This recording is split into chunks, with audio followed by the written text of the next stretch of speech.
Good? From Vegas. From Vegas? Period. Las Vegas. City of Sin. Yeah.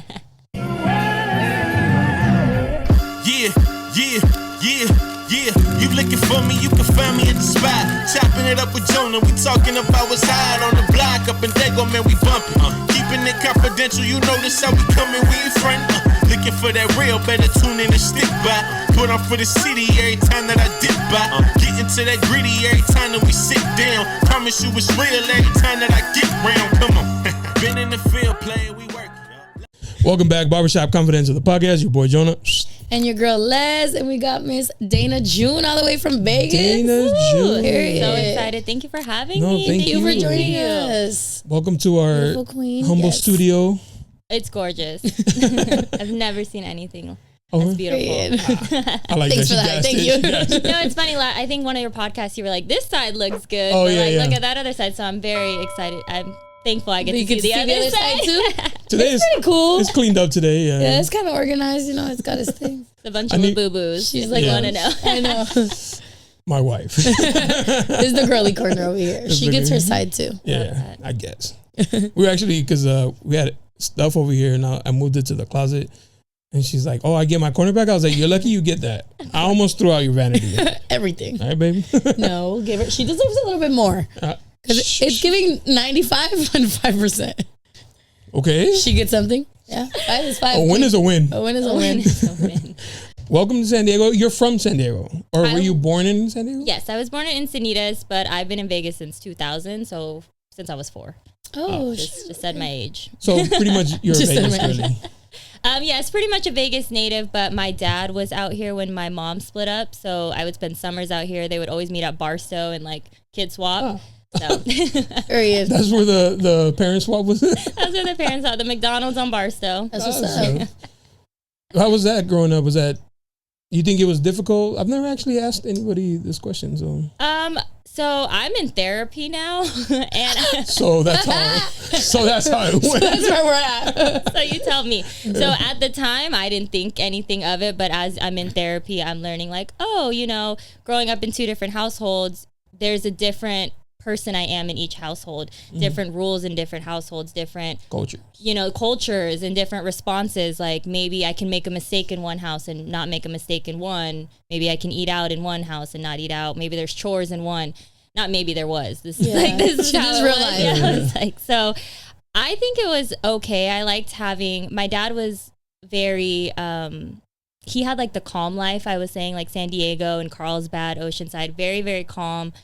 And I think my mom was a cocktail waitress, so it was more wild, and she worked nights a lot. So Fast life for sure. yeah, fast life for sure, but more luxurious and more things, but more family with my dad. So it really was 2 different. It really was. So there was totally, like a code switch where with dad you're the daddy's little girl, and then with mom you were just kind of like her there. ride or die partner. Just kidding. No, definitely. My dad was super strict. He wouldn't let me have my nails painted. I couldn't wear bikinis. So I think that I would have my nails painted, and then as soon as I got here, he would take me to the nail salon and get them taken off. Oh, like that. Like that strict. So Hey, but at least he took you to the nail salon. So a win's a win. We don't know for what, right? But he took you there at least. yeah, Was I that couldn't all even the way- get clear. Like teenage years as well? So, fun.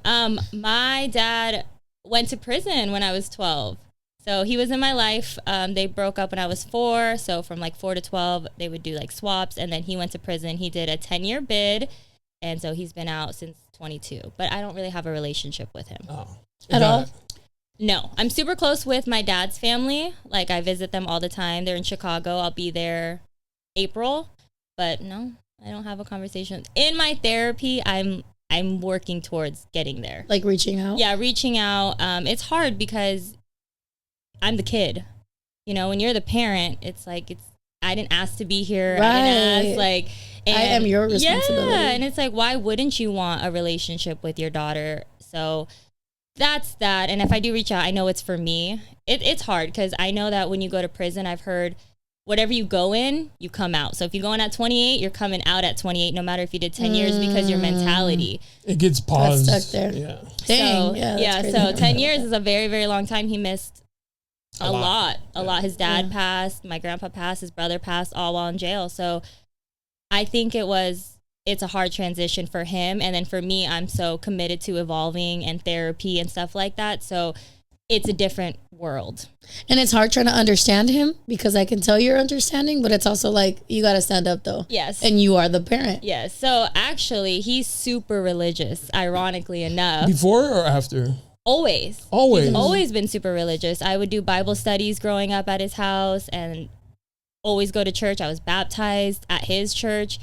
And he, like, actually, it's funny. We are not talking because he doesn't like cussing. And I cuss. I have a really bad mouth. I don't mean to, but it just comes out. It just comes out. Our vocabulary. It's my expression. So because he's so religious and doesn't believe in cussing, he doesn't want to have a relationship with me. He thinks it's disrespectful. It's like, well, I think it's disrespectful to go to prison for 10 years and leave your daughter to raise herself. But, you know, we teach their own. I have that discussion with my mom because she doesn't like me cussing either. Like, she'll be like, hey, watch your mouth or whatever. And at my grown age, I'm like, Mom, like, you got to just tap out. Because, like, I'm not going to stop.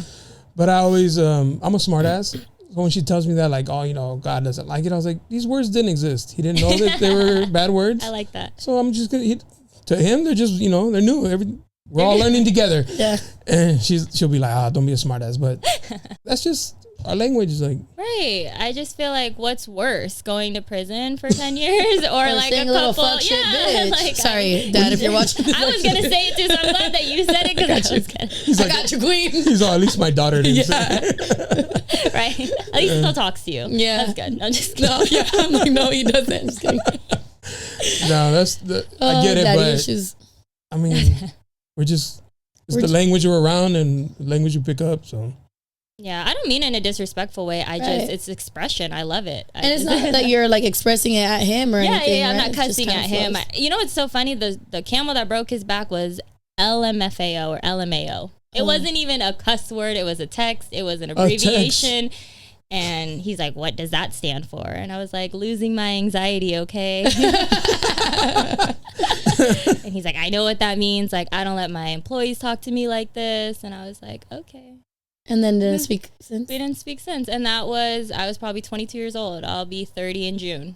Dang. So Dana June, born in June. Dana June, born in June, yes. That's cute. Yeah. So. That's I have no disrespect to your pops or anything, but that's such a weird hill to die on. I agree. I mean? Like, especially since I feel like nobody's perfect, right? So sometimes you gotta let, if that's what they like to do. And I do think like the older generation like that, they're very stubborn on like, it's either my way or no way. And my kids are gonna either respect me or literally, which is sad. Like you, not that you disown them, but you kind of just, you know. I do. You don't really allow them to have. I don't know how it is in Filipino culture or in Black culture, African American culture. Even though I did grow up in prominent, it was all Mexican, Filipinos, or Black kids. That was it. I knew one white person growing up. Anyways, I don't know how it is, but in Mexican culture, like your parents are very like, I'm your dad, I'm your mom. You will respect me regardless of. They can like burn down a church, and they're like, doesn't matter. I'm your mother, I'm your father. You will respect me, and it's probably like one of the most toxic traits of my culture that I dislike so much. Wow, that's really deep because Filipino culture is exactly like that. Like to the very littlest things, like I should be sitting in the front because I am the parent, and just like very. Like really upfront by the rule. Yeah, like you should respect me. Doesn't matter if I'm wrong or not. Like you should be giving me money. You should be doing all these things. So yeah, I'm not sure on the Black side because I wasn't really raised around that. So I'm not sure how they are.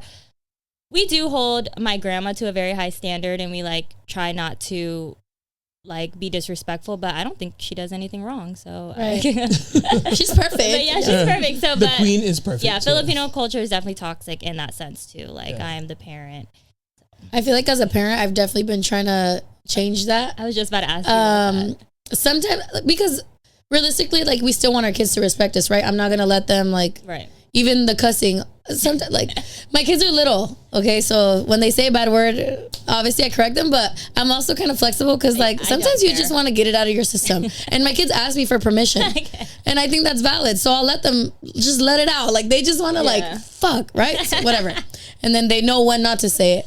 But yeah, there's certain situations where I'm like, okay, I'm your mom and you respect what I say. But I also check myself where if I did do something wrong, and my kids will low-key check me, especially my daughter. She'll be like, okay, but you didn't have to yell at me. And I'm like, okay, I'm sorry. Like, you're right. I didn't have to yell at you. I'm just upset because blah, blah, blah. And you still need to respect what I say.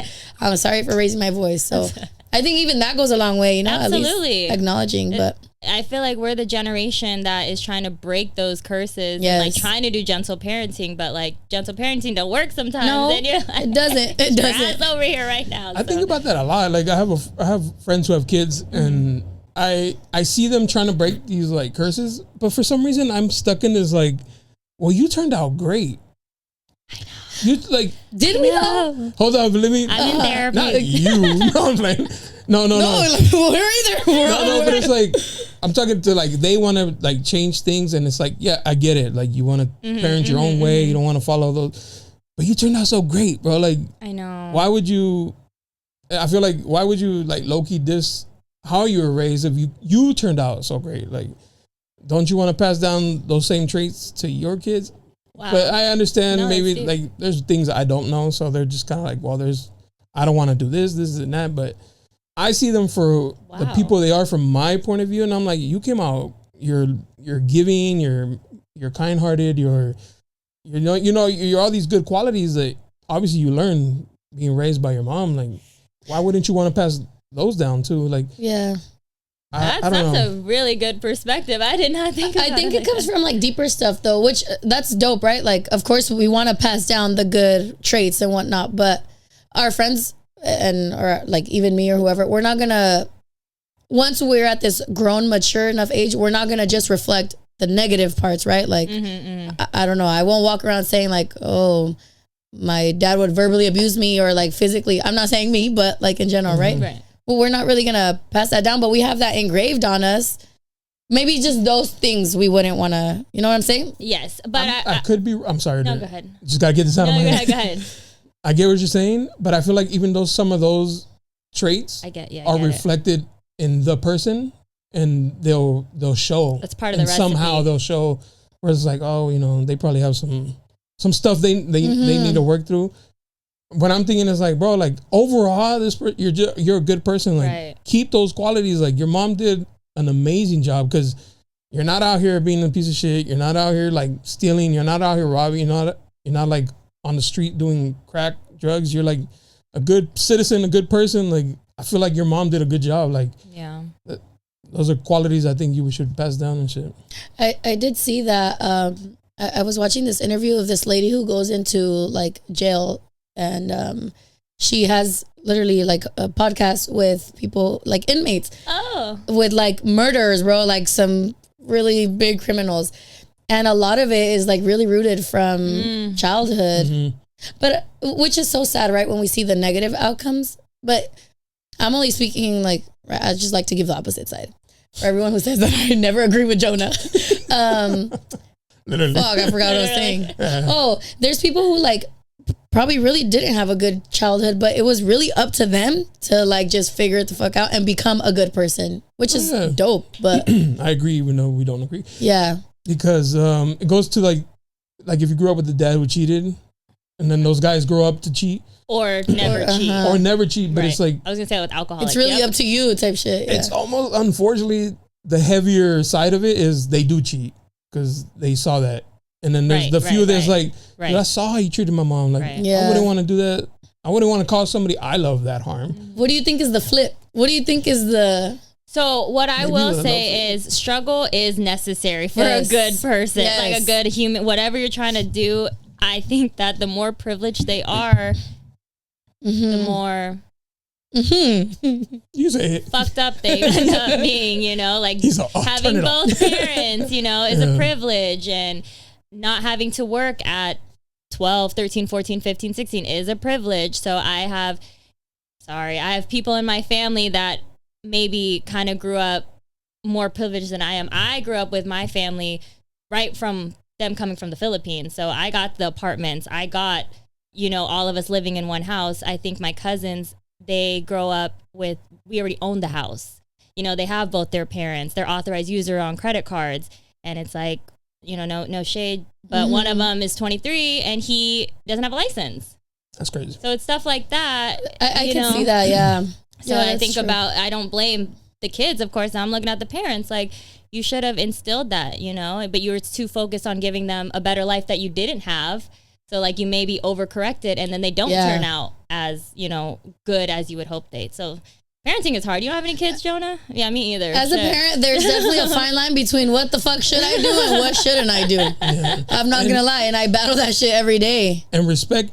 And then that's another thing, because you're doing your job, Leslie, but then the dad is doing his part, and because you guys live separately, you don't know what he's saying or not doing. Exactly, yes. So it goes back to like your child. Yes. And it does come back home. Like my kids will be like, oh, well, my daddy, blah, blah, blah, which is valid, right? Like it's so hard because he grew up his own way. I grew up my own way. And how do we want to change it for our kids? And you just got to trust on our own. Yes. Yeah. Yes, honestly. But I also I'm very strict, but I also want to be a little lenient. And I think he's more the lenient parent. So you're automatically the strict one. Yeah. So I am the strict one, but even like with the cuss words, that's literally what it was. Like my son was like, well, my daddy says I can say it when I'm with him. I'm like, okay, when you're here, you can ask me if you can say it. Because I also don't want to be like, no, well, aquí, you shut up. Like, tampoco. Go wash this. Yeah, exactly. But I like to, kind of like middleman it. But it's very hard. I feel like you're right, though. Those things come down to the parents. Like, yes. My dad and my mom were both like, they came here from Mexico. They had to find a way to make money, right? So they got into like selling things. That was like their main thing, was buying and selling. And when I was in middle school, I wanted to sell candy because in the apartments I grew up with, there was a candy lady. And I was like, I wonder what the shit is. Those are my friends. Like, I should be selling it. So my dad took me to TJ and he bought me like my first little kit of candy and stuff. I think it was like $25 back then.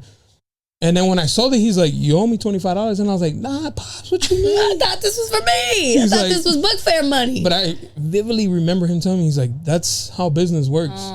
He's like, you got to pay what you, and then the rest is yours. And then you use that to buy more. And I was like, wait, you're not going to keep buying? He's like, no, that's not how it works. He's like, the money you make, you put it right back in. So shout out to them because they taught me like a valuable lesson. How old were you when you were doing that? Like 8. Exactly. Yeah. I was the kid on the back of the bus selling Airheads too. I would buy the pack of 5 for $1.25 and sell them $1. Mom's like, you're ripping them off. I'm like, I'm selling convenience. Hey, they buying. That's all that matters. Like, convenience. I'm bringing it to them. Yes. Yeah, it's like in the back of the bus. After school, you're hungry. You hungry? Anything at that point sounds good. My next door neighbor used to sell candy, and she was so mad at me for years because I took all her, because there was around my friends. Yeah, like, they were buying. Now they buy from me, and she was pretty upset. And I'm not knowing. I'm not knowing, but what if she counted on that? Yeah, and you're 8 years old. I'm stealing her customers and shit, but it's a lesson for her too. It's a business lesson as well.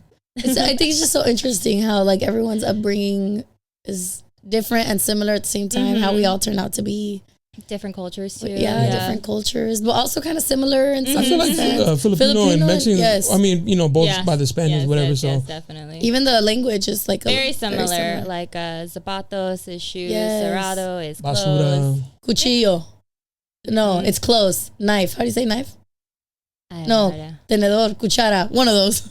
Anyways, cuchara isn't a spoon. Okay, then yeah. Yes. Okay. Spoon. I had a Filipino roommate, and I learned that I was like, damn, we got a lot in common, bro. I was like, what you making? He's like, tocino. I was like, you making bacon? And so it was funny because he would make Filipino dishes, and I would make Mexican rice, and we would like share. It was a really cool, dope. Out of my comfort to live with somebody from different cultures. I feel like we need more of that, right? Like everybody just be open to everybody's culture. Like we're just all living, guys. I don't know who started it, but like, can we just share and be cool? Can we just love each other? No, I have a best friend that's Serbian. I have a best friend that's like Mexican Jewish, like together. One that's Bolivian. So it's like I get all these different cultures. Everything. I love it. I just wish people would see how similar we are in that sense. It's like I would say a lot of immigrants like we share a lot of values, more so like the greater good. Like we do things. If I have $100, you have 50, I have 50. Not like, oh, I'll just break you off a little bit. So I like that. I really do gravitate towards those kind of households because I feel like they share the same values that I was raised in. So I like That's true. Just dope. I feel like only America teaches you like you be 100, shoot them 20, but keep 80. I wanted to say that. I was like, yeah, that's exactly. It's like the capitalism, the greedy side of this country, which is like why some people thrive, but that's the problem. Like while those thrive, the rest of us fucking we way back here. We way back here. Like there's no real middle ground. It's them. Not anymore. And then you fucking peasants. Yeah, we're way down here. Living in Vegas, I wanted to ask. You see, Vegas, while small, it's a lot of money there. So much money, stupid money, I would say. I think it's changing more. It's more corporate now, and like the government's getting their cut. Back in like 07, 08, when my mom was cocktailing, they were making maybe $20,000 on paper, but taking home like 6 figures in cash, you know? Shit. So, and what did they do with it? Nothing, you know? Maybe they bought a house, you know, but not in cash, you know, you're just making so much money. So there is a lot of money. A lot of people make a lot of money and spend a lot of money. So a lot of people lose a lot of money. A lot of people lose a lot of money, get robbed, get caught up, drugs, all of it. As a Vegas resident, I always thought like I can't live in Vegas, like the temptation to go to gamble and shit. Yeah. Is that a thing, or is it for you guys? It's like it's for the tourists. Sure. I think if you have a vice, if gambling, drinking, hookers is your vice, that city will eat you up alive. Stay away, Jonah. So don't go, Jonah. Don't go. But I think that being out of the industry, I've realized there is a community there, and there's a lot of genuine people outside of the service industry. There are genuine people in there too, but I think that it's a lot bigger than what people think. The Strip is maybe 3, 4, 5 miles, and we have we have 2 different area codes. That's how big we are. Okay. We actually expanded, and then they're trying to build another airport. So I think it's more than just Vegas. I think it's actually trying to become like almost like a little Cali. Yeah, definitely. A lot more crowded. But all we know is the Strip. Yeah, but all you know is the Strip. But there's so many houses. It's so big. I have like friends that live like 40 minutes away from me. It's ridiculous. All freeway. Damn, that's far. It's far. That's what I'm saying. Yeah. Cruise control, just go. So you wrote a book. I was about to say, tell us about your book. We're just gossiping. Questions on the building of the book, but also your book as well. Can you tell us about your book? Wait, let me. Where is it? So I wrote a book. It's called How to Cocktail. You put Barbershop Confidential on here. It's a money manifesto for the service industry. I love to describe it as part memoir, part financial book, part love letter to the service industry. I talk a lot about like foundation and your mindset. I think that that's the first step in financial education. I think a lot of people skip and they go straight to like, what can I invest in? What stocks? What crypto? And it's like, I think that, oh, you guys are so sweet. Oh, I like the bag. I know. Yeah. So big. Oh, this is dope. It's like money. Yeah. What a detail. Sorry. That's what's up. Thank you. An attention to detail. Me, because I look at that stuff too. Yeah. How to I don't even know where I got that from. It just like popped in my head. I was like, I want to put them in these. That's so smart though. I like that. So cute. But then I'm scared because if they're in my car, I'm like, I don't want to bust in this car. Facts. Thinking And I just too. Yeah. For sure. Just take all my deposit and then if you bags. send it in the mail, they're like, deposit bag? What's in here? Just they make The it. mailman gonna open it. So, okay. Yeah. How did it come to be that you were like, I'm gonna write a book? And how did you like? I feel like a lot of people have like that thing, like I'm gonna write a book. I didn't think Leslie wants to write a book. Yeah, really. Do connect with you. it. But it's like, it's even like people who want to start a podcast and they're like, okay, but where do I start? Yeah. Oh, I love that. So I've always had this idea, but I was just working full time. So it was really hard for me to dedicate time for it. And then I got fired from my job in December. And in that process, I just started word vomiting. Like I didn't have a outline. I didn't have anything. I just knew what I wanted to talk about, what I think the first steps are. And then I went from there. I hired 2 editors after that and publishing. I went through Amazon KDP. Oh, okay. And it was dope. You can order through there. You can publish through there. Everything. It was actually really easy. So it's a lot easier. It's a lot easier than people think, especially with Amazon KDP. Okay. Very, very easy. And especially with AI. Okay. Especially with AI. I think that back in the day, to write a book, you really had to write the book. And you still have to write the book, but I think there's an easier way you could be like, oh, can you, this is how I want to do it. I just went on a panel with another author, and he said he had a Zoom call with somebody, and they just took the transcript from the Zoom call, put it into AI, and then wrote the whole book. Like, this is what I want to talk about. This is this. So it's a lot easier. See, but do we want that? Yeah, so that's, okay, maybe I'm like too anal about it, but like, no, I like the natural shit. I'm kind of with, like, I want to write it on a piece of paper and then type it and then have it edited. You know, like something about the artistry of still staying. I do get that for sure. I think it's still your words. It's just in a different tone. But yeah, that was my thing too. That's why I physically wrote on paper, because I didn't want to just, because you can go into ChatGPT, be like, write me a book, or even an outline with chapters, give me X, Y, and Z, and then it'll give you a really good outline. But no, I started with that. I would just say word vomit, but also even talking to AI and getting like ideas, even an outline from AI, and then you can start thinking. But it's a lot easier than you think, and it's never going to be perfect. So you just got to do it. Like, you're going to be editing and publishing for like months. Just do it. Like, just release it and then take all the feedback and then write another one. Okay.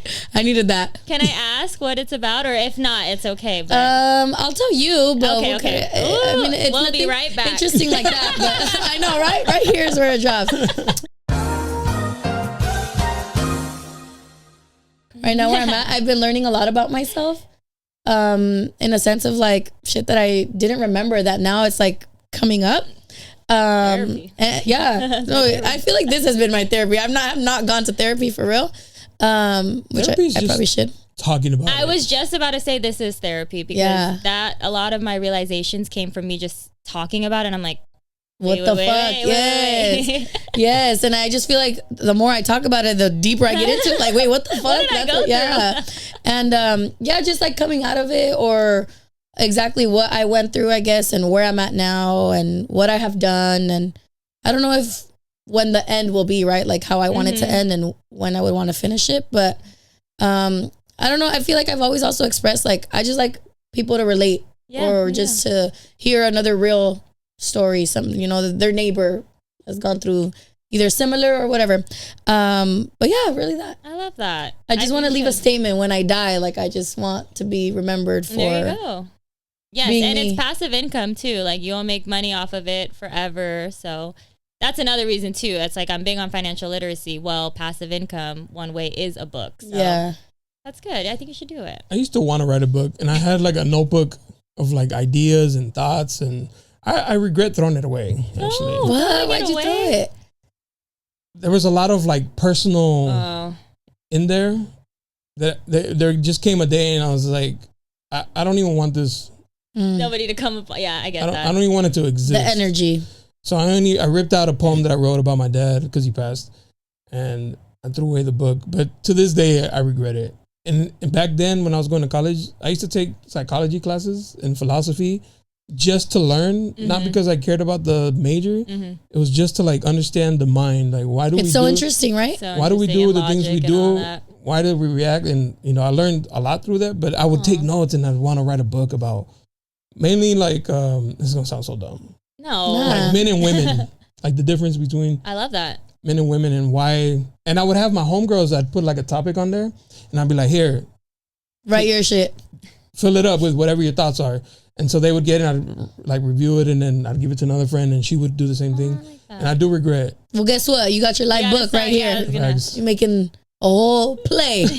For real. Because, I mean, that's what it's been with all the guests that come in. They tell a story, so it's almost like I'm getting it back, but I do regret. In real time, yeah. Throwing away that book, for sure. Okay, wait, so tell us the inside. So what's in here, exactly? So I talk about kind of my life, how I was a cocktail waitress. I was raised by a cocktail waitress, so my mom, there was no. Like, she gave me whatever I wanted because she wasn't physically there, so it was like a way to compensate in a way.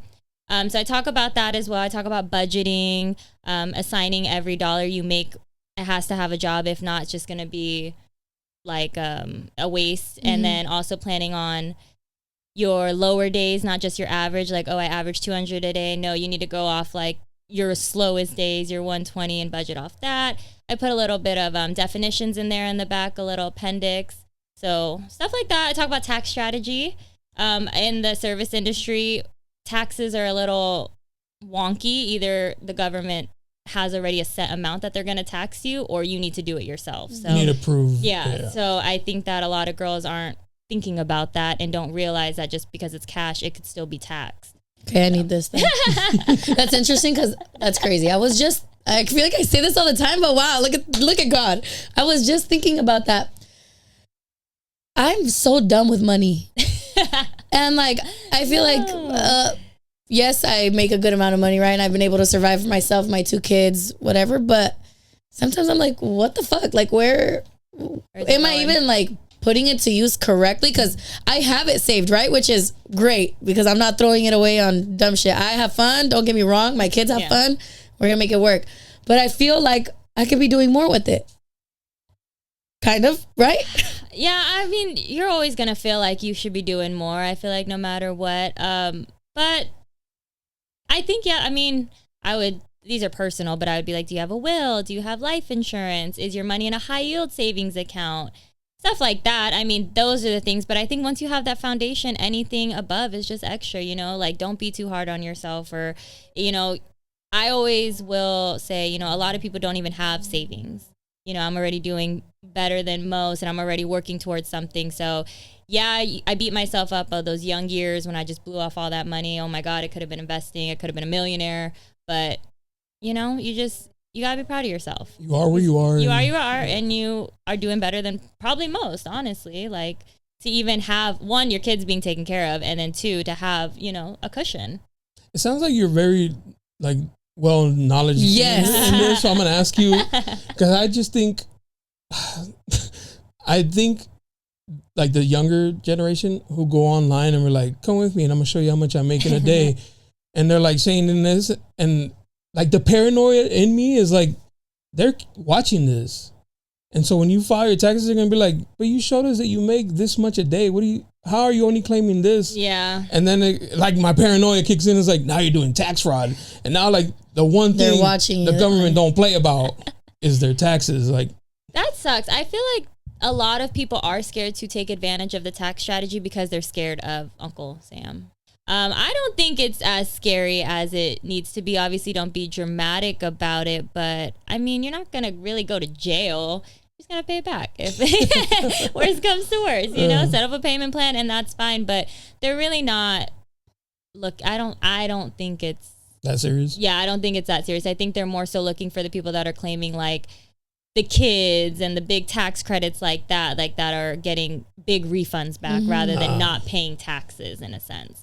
So I think you'll be fine. I think just study it a little bit. I know it's very intimidating. I have family out in Chicago that is like, I'll just pay the money. I'd rather just pay him and like don't come to my door. And so I get it. But I was actually inspired when Trump was running in 2020 and they're like, he didn't pay taxes. I was like, wait, how does this man not pay taxes? And then I started studying his LLCs and, it's legal in a sense, but it's a loophole. It's all loopholes, and the tax code is really open to interpretation. So as long as you can prove it, like your guys' business right here, like if you guys were to go any dinners you guys have and you're talking about the business and obviously taking this off your rent, is part of it in that sense, and your merch can be under your podcast, be write-offs and that. So a lot of opportunities. Yeah, I learned a lot with my new tax guy. Yeah. I had my old tax lady. 1 year I owed like 8 racks. And I was like, excuse me? I was like, they just gonna get that in like $50 increments or some shit. And I took forever to pay that back because fuck that. Fuck? Yeah. 8 rags is crazy. And then my new tax guy, he's like, nah, boom, boom, boom, boom, boom. He's like, I need that guy. Yeah. They'd be like, you drive a car? Yeah. Okay. How many miles? Yeah. Did you eat out? Did you talk about? Yep. Got you. Boom. And he's just like, I just see that go, click, click, click. And he's like, everything is super legit. He's like, you can prove all this? I was like, yeah. He's like, you're right. Yeah. I always do less than what. So let's just say if I were to take a $5,000 loss, I might only say I lost $2,500. Yeah. So that when they do come back and be like, actually, this is everything I have, I did less than that. So if you want to go and audit me and we can go through it, but I'm pretty sure I can prove what I said. So I think just having that cushion. Yeah. I was like, I think just having that cushion and not being dramatic about it. Greedy. Yeah. Like don't say you made $0. There's no way. or don't say you lost like 50,000 with no revenue type stuff, you know. So, but it's a capitalistic society and we should take advantage of it, and it's there for us. I also feel like we're not taught that. And we're not. Okay, and I'm looking at you like, what the fuck are you saying? Because, girl, I don't know. Like, this is shit that I don't know. I'm gonna be honest. I started my business, and it's like I had to ask the girls that also do the same thing. Like, wait, what does this mean? Or even the tax lady is like, okay, but this, and this, and put it in there. And I just do it as basic as it has to be because I just need to do my taxes, right? But like, again, that's what I mean by I know I have this much money. Like, how do I don't know. I get what you're saying. Definitely. Is your business an LLC? Yes. There you go. So you're already doing better. Right. Like, I'm on the right step. Yeah. But I don't know none of this shit. That's what I'm saying. Like, okay, guys, read this, do your research. I would say you have like a business account, all that. Yeah. So, yeah. Okay, then you're good. Yeah. So, I mean, we'll obviously talk a little bit after, and I'll give you like some more tips. But you know what you're doing. Just, I would say, obviously keep it separate. Your business in one, and yeah.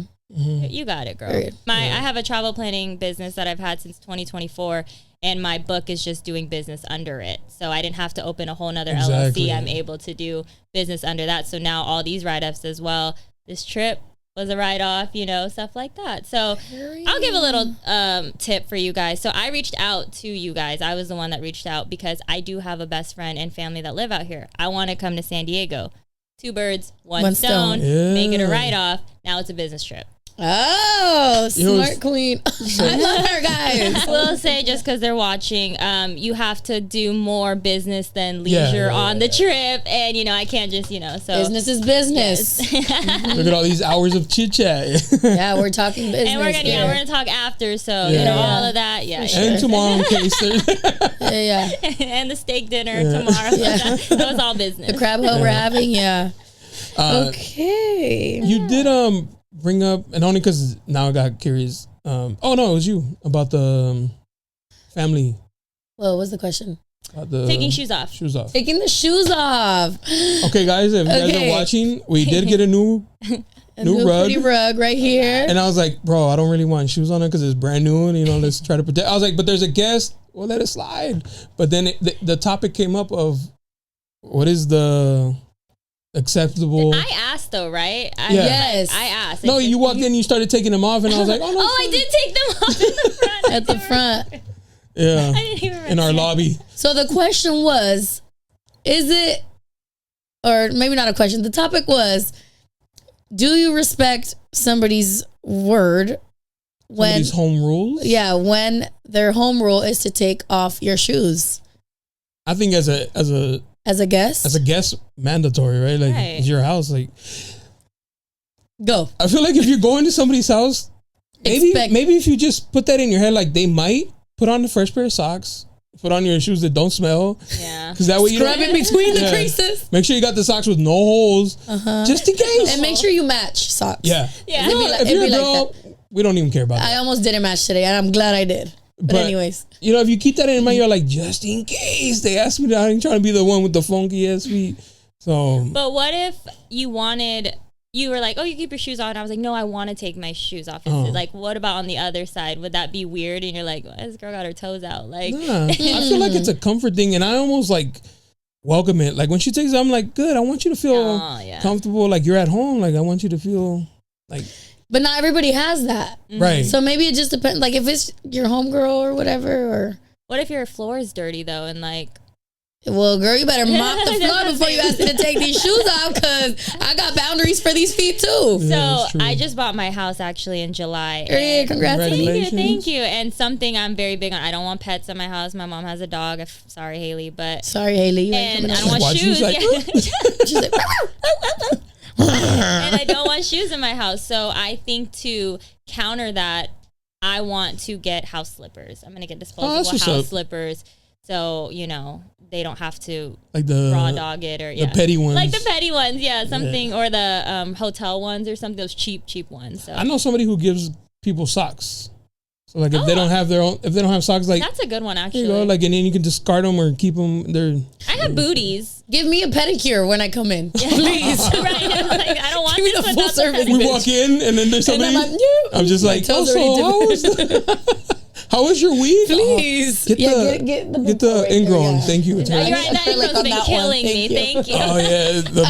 Your back, don't massage this shit. Don't give a back massage. That's honestly how my house would be, though. I love hosting, and you would okay, invite me. I'm just kidding. Yeah, whenever you guys come to Vegas, I'll show you this. We're already going. It's a tax write-off. It's a tax write-off. We have a business trip. Oh my goodness. I'm learning. No, but yeah, okay. So if somebody doesn't respect that when they go to your house, how are you reacting? Like if somebody's like, you're like, hey, take off your shoes, and they're like, nah. Immediate response. Who's the person? Who is it? Well, somebody you would even feel comfortable inviting, because I'm sure you're not just inviting. And they were like, okay, we'll give you two scenarios. Okay, it's just a friend, your homegirl. Nah, why? Why yeah, not? Right? Yeah. Why not? Your toes dirty? That's probably what I would say. I'd be like, do you want okay, socks? can you put booties on? I have booties, so I would just say, okay, do you have booties? I'm such a people pleaser. Yeah. You'd make it comfortable for her. Okay. I'm like, okay, but I understand though. Like, if that's your rule, that's your rule. Like, I would respect it, but I also, I'm easy. So, like, if you, fine. What about you? Fine. So it happened because I used to have roommates and we had the carpet cleaned, and I was like, the rule was like, hey, no more shoes in the house, like. And then my mom came over and I was like, Mom, but it was just kind of like, hey, Mom, like, but for me, it's like, get comfortable. You're like, you're at home. And she was like, oh, you're making me take my shoes off. And I was like, it's kind of like everybody. I'm sorry, Mom.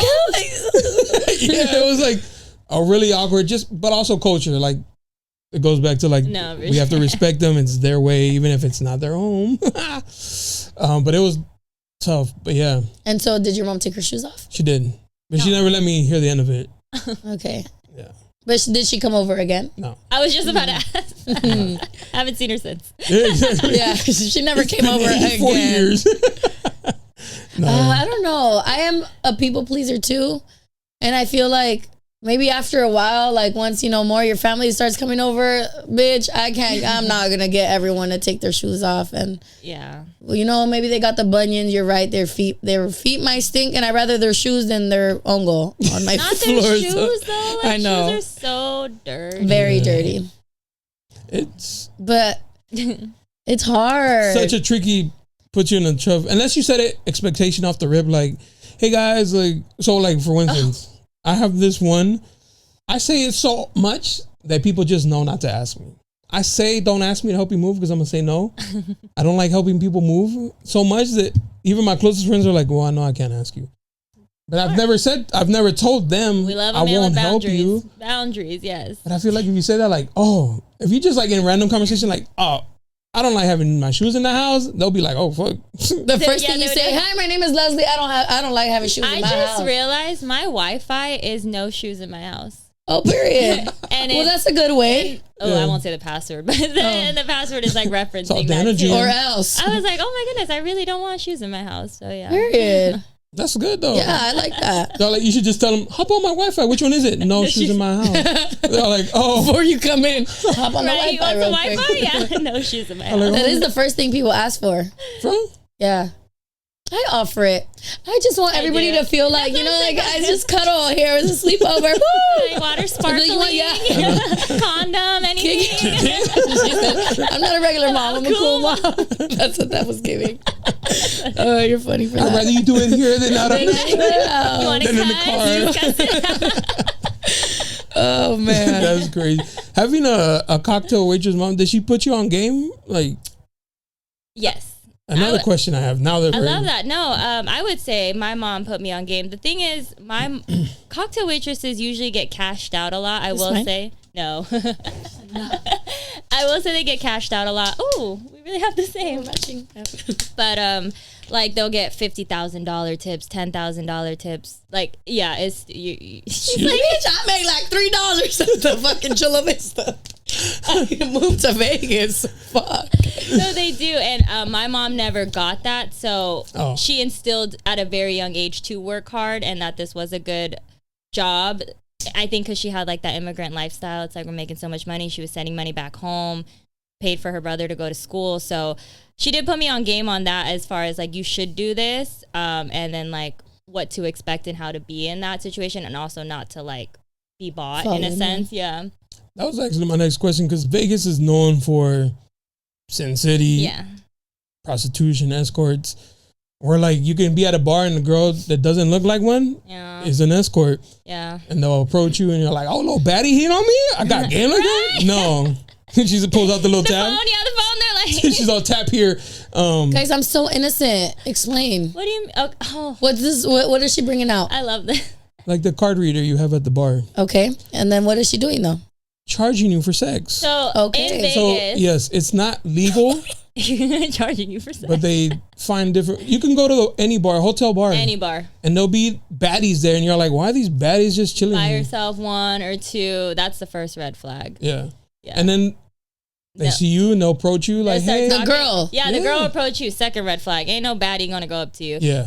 So goes up to you. Hi, what do you do? Tax strategy. Oh my God, I love tax strategy. Da, da, da, da, da. And then she'll show you her phone and it's her prices. And then you go up to the room and then she takes your Rolex. And then she robs you. And she robs you. And then you got to call your wife and say you got mugged by a homeless man on the street. Yes. That's happened a lot. Like a guest who came down and he asked the bartender, did you see the girl I was with last night? And we're like, no. He's like, she took my watch. And then I'm like, well, the ring on your wedding ring is still there, you know? So, yeah, that's that city for sure. Yeah. So, there's a lot of that in Vegas. But what I was getting to is because that's common and girls are like, girl, look how much I made, blah, blah, blah. How do you fight the I don't know, I'm sure they've offered you, maybe not guys, but girls have been like, girl, I'll hook you up, like, you know, like, how do you? No, hey, girl. Because I just feel like that's how it happens. Right? No, yeah, it's true. I mean, it's your mindset. Yeah, I think it's the people that you're around. So luckily, I don't have friends that like do that or really can be bought in a sense. I think maybe just because we've been in the industry for too long. I'm not saying that like if I was younger and the opportunity presented itself, but yeah, I think just knowing that it's like you don't need it. Like it's almost like what you're in the lifestyle for. Yeah. Like you're there to really make your money for real. Yes. And like, but I feel like it does who you surround yourself with. Yeah. Because if you're around all that, it's easier to get like in their lifestyle, how they come up, and it's a very fine line between stripping, prostitution, hooking, and dating a man with money. Yes, true. But also those girls, let's be real. I mean, they're not good people. And so if they can make money off of you, it's very. They're gonna try to like low key pimp you out or that's bring what you I was into gonna say. the They life. would put you on, but it's not a hey girl. It's this more isn't their good. benefit. Yeah, I was like this isn't a good. It's definitely with strings attached. Yeah, it's like they get perks in that sense, or they don't want to be alone in that, and it's low key sex trafficking. Low key, yes. That's what I was like, because you have to surround who you around, because they will try to like, oh girl, can you at least come with me? And girl, you're already here. Make a couple extra $100 or whatever. Like, or even, you know, he's gonna give you $500. It's just dinner, and then now you're in a hotel room and you're like, okay, you're already there. And it's like 5,000. What's 10,000? Whatever, and it's like. Yeah, it's a slippery slope. 5,000, 10,000.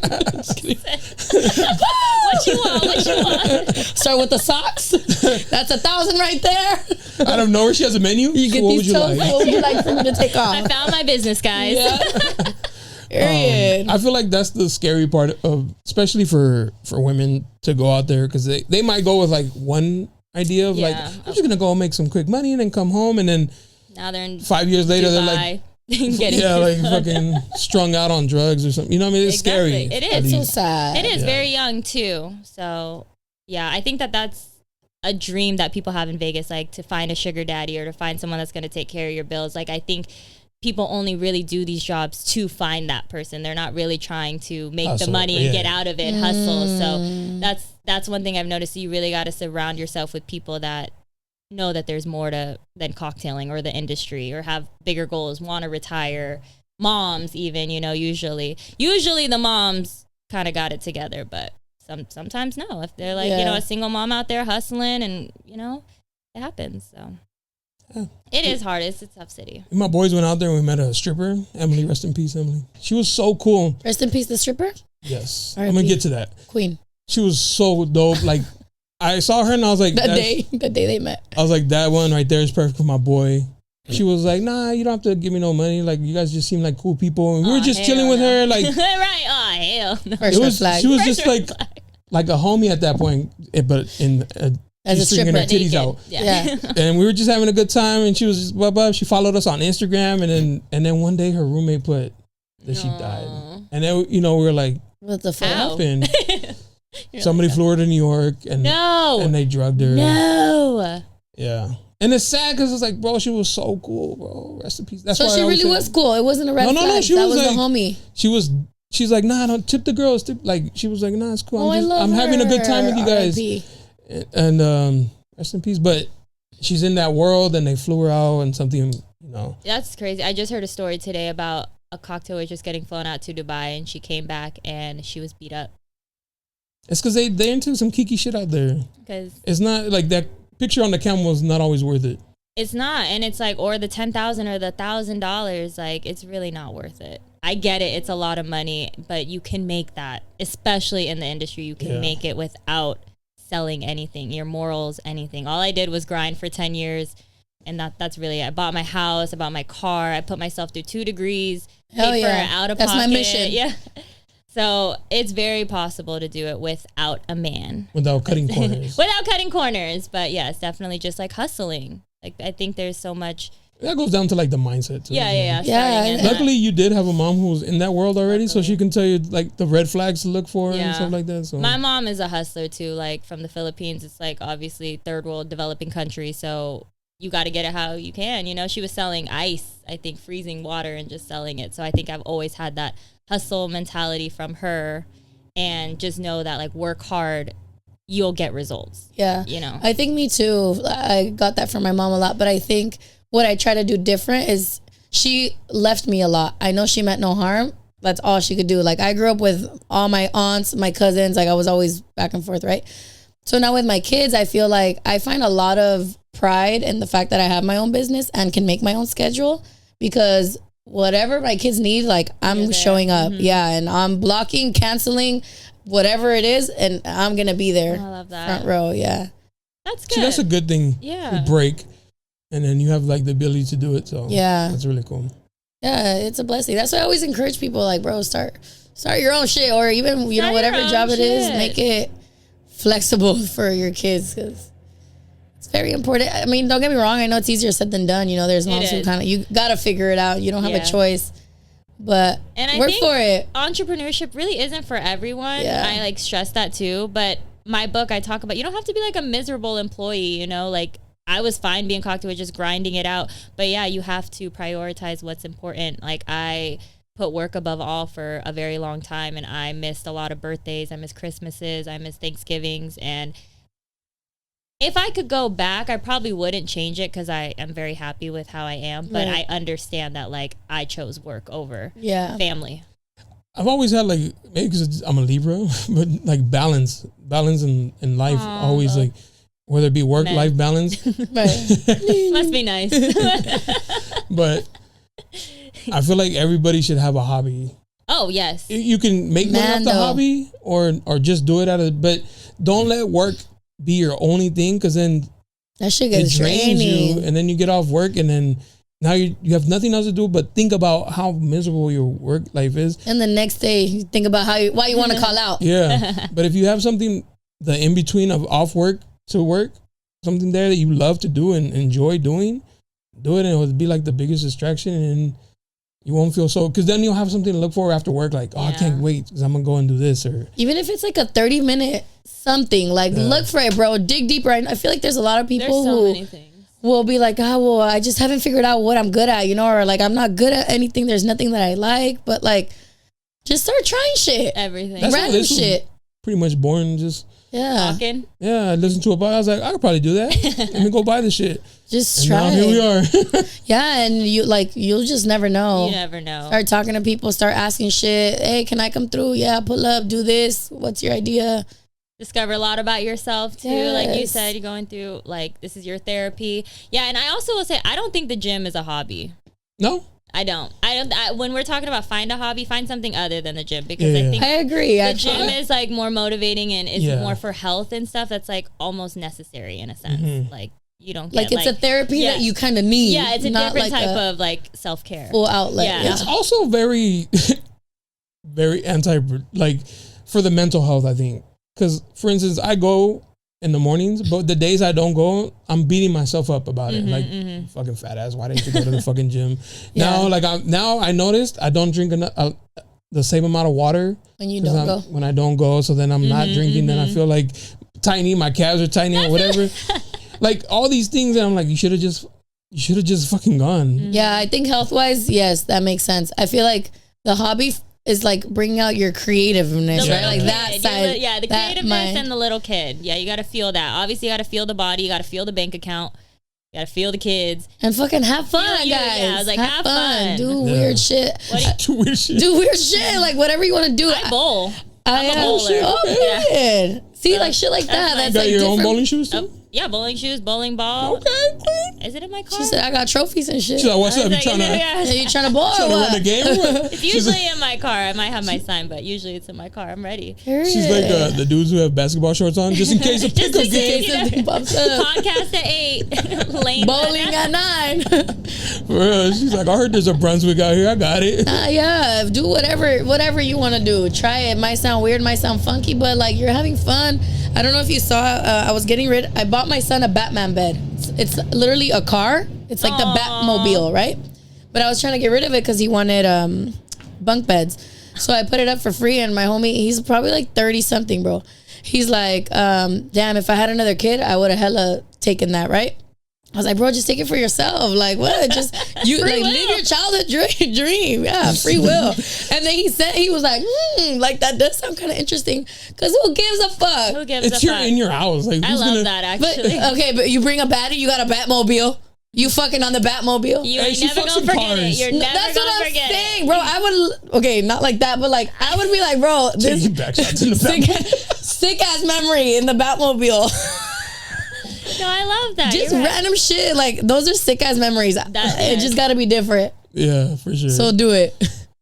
You know what's crazy? My cousin in Mexico had a bed that was not a Batmobile, but it was a race car. And I love this bed. I always wanted one so I bad. remember Burlington. I think they would have them like. Yeah. It's always like I want one of those so bad. Yeah. As a man, like a boy, you're like, man, that would be so fucking dope. Period. But it'd be funny how you bring a little girl. I'm gonna give you one for From your the club. Bring a girl. He turned around. He's in the suit. Yeah. Like, what the fuck? So you ready to get This weird? foreplay, baby.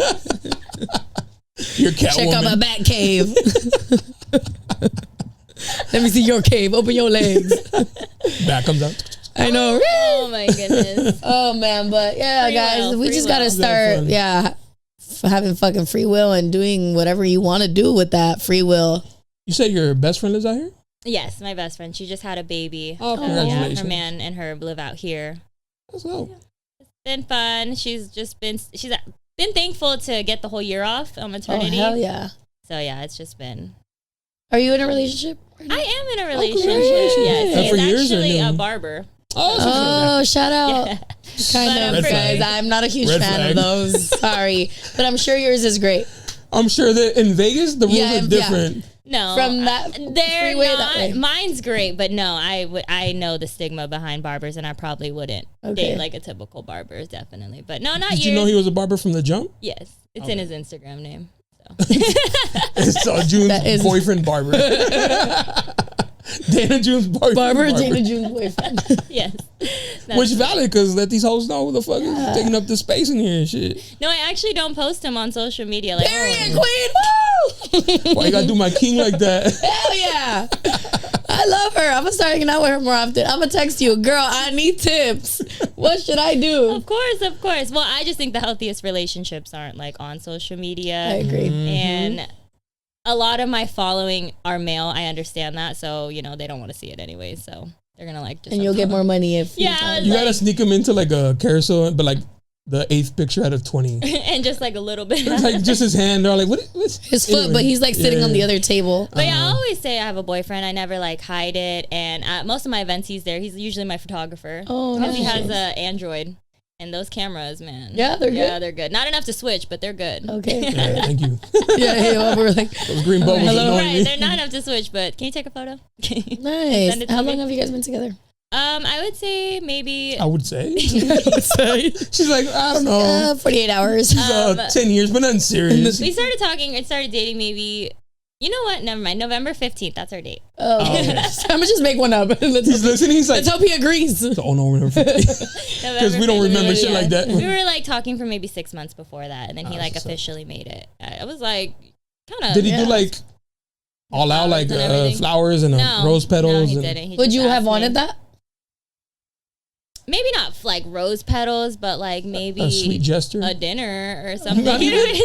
He showed up. He's like, "Hey, yo, what's up? Yeah." Try to be my GF. That's what I said. I was like, "No flowers, no nothing." He's like, "Well, I just really wanted to do it on this date because his birthday is the 11th and mine's the 15th, so he wanted 11/15." And I'm like, "But you knew this date was coming, right?" Because if he wanted to, he would. Hold on. What if he's like a spontaneous king and he's like, you know what? Today's the day. God's calling me to do it right now. I don't have time to get flowers. Let me just go and get out of the way. The date had 24 hours. He found out an hour before he was driving. He's like, what was that, God? You're right. I should make her my girlfriend. I'm sure on the way there was a little Albertsons, a little something. It don't matter. There's nothing out there. Walmart, wherever he want, from the strip. Go get a little. No, he'll watch that and he'll be like, damn, I gotta go get her some flowers. Okay, go get her some flowers now. No, he does. He does like random flowers a lot I think because I said I like flowers, but yeah, he'll do like random flowers. He pays attention. Yeah, he's a good dude. He's a good man, Savannah. He's a good man. Okay, period. Good man. He's a father too. Okay, so he's a really good. I don't know if you want to talk about like being a. No, let's talk about it. Like if you don't mind. No, please. Being the stepmommy. So thankfully, and not thankfully in like my way, but just because we want to be as healthy as we can, I'm not really interacting with the child. When he has her, I don't spend the night, and then when he doesn't have her, that's like our time. But like me and the daughter have gotten like ice cream together, all three of us, or like we had to drop her off somewhere. So just like he's easing into it, and I love that. So it's kind of new. Oh, last November. Yeah. So this is fresh. Yeah, this is fresh. Oh, okay. It's pretty fresh. So I don't want to take away from her daddy time in that sense or feel like she's losing her dad. I feel like it's different when the mom has a boyfriend and when the dad has a girlfriend. It's a little girl. So, she's a daddy's girl. So I'm fine taking it slow because I know that once I integrate that, like I want to be all in on that right. too. So I want to be like a stepmom. Involved. I want to be, so I'm okay with, taking slow. it. Slow. Separate. Have you or do you want to meet the mother?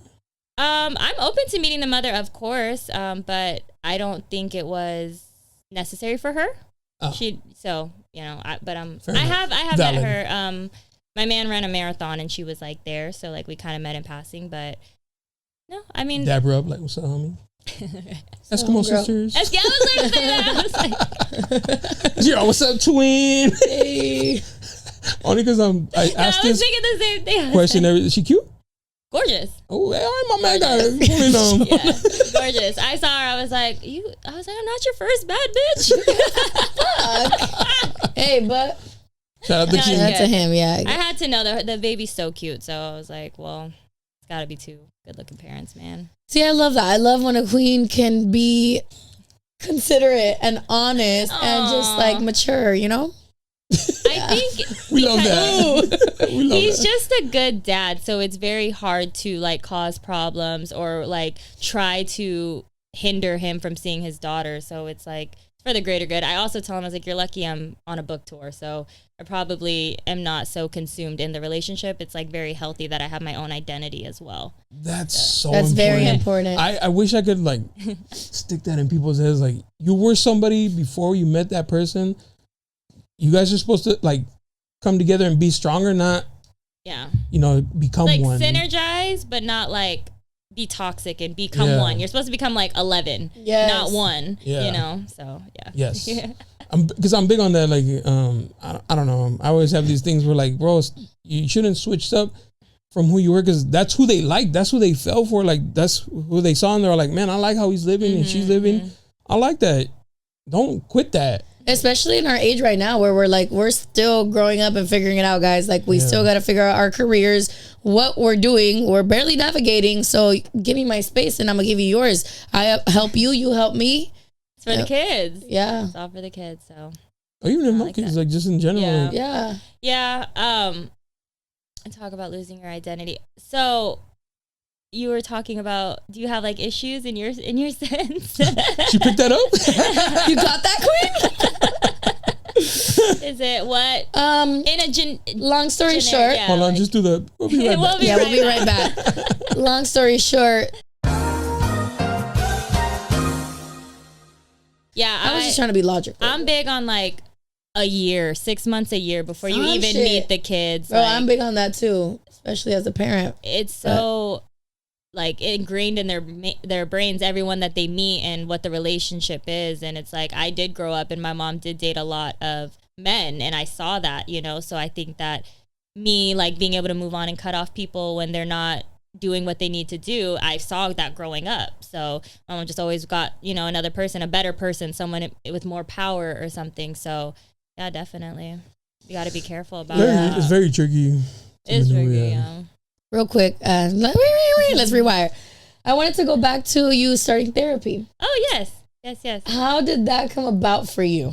So that you decided you wanted to start? I have been in therapy for 5 years. I've had maybe 3 or 4 or 5 therapists. How it started is I was going to UNLV and someone told me that it's in my tuition. Like we have to pay for it. So it's like included. Yeah, it was included. So I was like, you know, I'm gonna get all my perks over here. So I went to the wellness center and it was, I think, this Romanian lady, and she was getting hours for her master's. So it wasn't really therapy, but it was just, there were times that I broke down in there and I was like, whoa, I'm like getting somewhere. So then I think she was done with her program, and then I did BetterHelp. I don't know if you've heard of BetterHelp. Yeah. I didn't really like it. I had a very aggressive therapist that said I was living in a fairy tale, and I was like, why am I paying for this? Like, you should just be listening. Yeah, to hide my delusion. What you mean? In a fairy tale, bitch. It's my fairy tale. And was it a man? She was a girl. So the first one was a Romanian girl. The second one was a black girl. The third one was a man. It was an old man, and he was just there. He was just there to just sit, talk. Yeah, like it wasn't anything. But for me, I felt like I was investing in myself and I was doing the work in some type of way. Maybe I wasn't getting the breakthrough I needed to, but I was taking the hour out, at least and releasing going it, and trying. So I always think that would help. And then about last year, I went back to another place and got a different therapist. And the reason I love her, this is what made me fall in love with her. She goes, I was talking. She goes, "When's your birthday?" She looked at my chart. She's like, "Oh, you're a Gemini. My sister's a Gemini." And I'm like, just relatable in that sense that you even care to think about that. Like, you don't have to be super into astrology, but the fact that you saw a characteristic in me and then like you can relate, and your sister's a Gemini. So now I feel like it really feels like you have to have like a homegirl or like a friend as your therapist. Yes. So you do have to date around. I think there's a negative stigma on it because you go and then they don't fix you right away. It's like you really got to fix yourself. You just really got to get in that brain and keep talking. And one of these days she's going to ask a question and she'll be like, well, what would be the consequence if you told them no? And then you're like, what would be the consequence? Exactly. It's like, I couldn't even imagine telling them no. And you're like, why not? And it's like, I don't want to let them down. Why not? And it's like, you just like deep down into that and you're like, holy shit, like I was abandoned at 12. You know what I'm saying? And I was going to literally say, it comes down to your mom. Or my dad. Yeah. All of it. Both of them. Mm-hmm. Yeah. Mommy and daddy issues. So be there for your kids. Be present. Be like that. I asked because kind of going back, I want to sign my daughter up for therapy. But it's that line between like, why does my daughter have to go to therapy already at 6 years old? But then I'm like, I low-key rather it start now than, you know what I mean? Than later. I feel like that's so young. Would you go to therapy? I would, with her, yeah. Okay. No, yeah. There's one specifically like for her age, and I would go just along. To navigate the like separation. Yeah, because it affected her a lot. So I would 100% agree with it. I am in desensitization therapy, where it's like I go back to a traumatic thing, and I have these vibrators in my mind, and what I go back to is that being 12 and my dad getting taken away, and nobody checked on me. Like nobody, it was like life as we know it, just back. So I do wish that somebody would like take a step, be like, hey, are you okay? Like at least take the steps to make me feel seen in that sense. So if she was affected by it and you notice that, because I don't think people notice I was affected, so I can't really blame them. Mm-hmm. But if you're seeing that, yeah, it doesn't hurt. And I think that there's such a negative stigma on therapy that I'm trying to advocate for. And it's like, you don't have to be crazy. You don't have to be suicidal. Right. You know, you don't even have to have a problem. You know, you could just be like, I need somebody to chit chat with. you know, I just want to talk to somebody. I got it, you know, maybe in your relationship, or I just want a third opinion. And, you know, they went to school for this stuff. They studied the brain. They studied logic. They studied all of it. So it's a good resource. I think so. I think it's definitely worth the investment. Yeah, I also studied psychology, so I'm like very into it too. I always like being a listening ear too, or like giving feedback. But then when it comes to you, it's a little harder, guys. I'm not gonna lie. No, for sure. I do think that's my downfall though. Like it's very hard for me to speak up about my issues, or I don't know. Like I'll think it, but then I'll just shut it out because I don't want to get deeper than. But that is a trauma in itself. Yeah, no, that's a whole other story. But yeah, I agree with you. I feel like a lot of us should go to therapy. I think everyone should go to therapy, you know, date around a couple of times. Like, don't wait till it's like so bad and where you need to be fixed in the sense. And then now no therapist can help you, you know. Yeah. I'm even open to going to therapy with my man right now. We're like super happy. I'm fine. I've had heard that couples that go to therapy are 6 years too late. There you go. Know, they waited too long, and until it was like the problem was already. Right, you already cheated. You already like moved out. Like, no, definitely. Something I learned through therapy is to check in with my boyfriend. So I'll be like, "Are you happy?" And he's like, "Are you? Like, why are you asking me this?" And I'm like, "I'm just, just making sure, everything's good. I feel like we're good, so I'm just making sure." And he's like, "Nobody's ever asked me that before. Like, they only ask me when they're unhappy and they want me to ask them." And I'm like, "No." So I learned tools to make my relationships better in therapy as well. So I like it. Nice. And I don't. It does come off like that, huh? Because I'll sometimes randomly ask my girl or even my friends, I'll be like, "Are you good? We good?" And that's good. That's I feel like it's not always like from a place of like, I feel like there's something wrong, but I just want to make sure like. Yeah, I don't want to be blindsided. Is there? Yeah, because literally, because I don't know.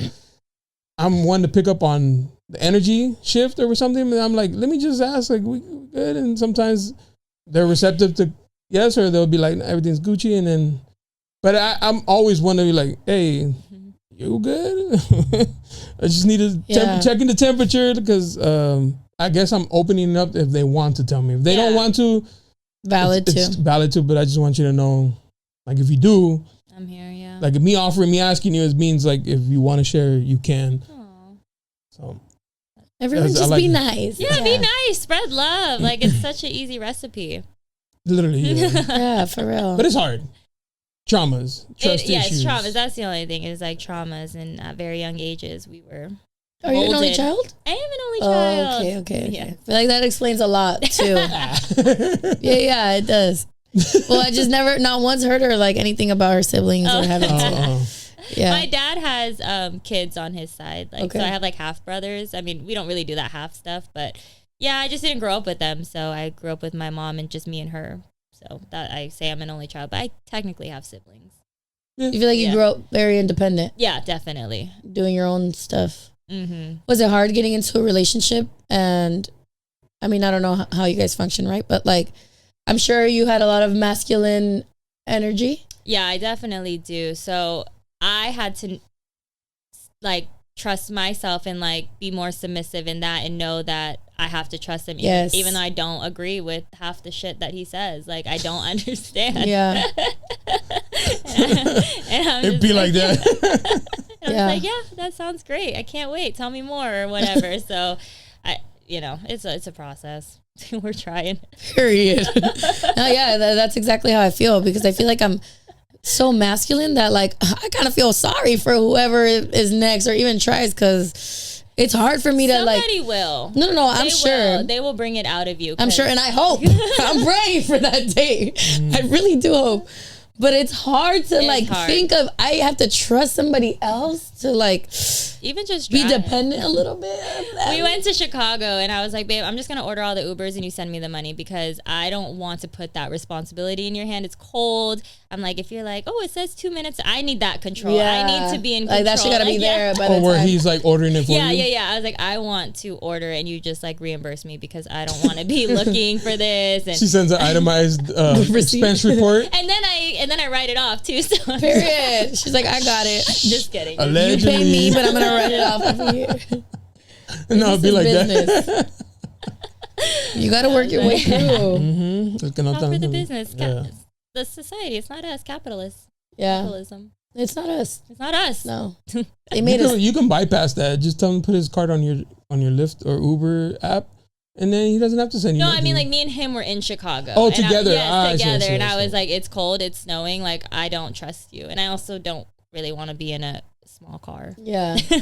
Uber Black? Escalade? No, like just Uber X, which somehow always is a minivan, which pissing me off. Yeah. Right? Because you're like, oh, it's about to be something fresh. Tahoe, where's my It's Tahoe? fucking Bethany in her car. Jump in.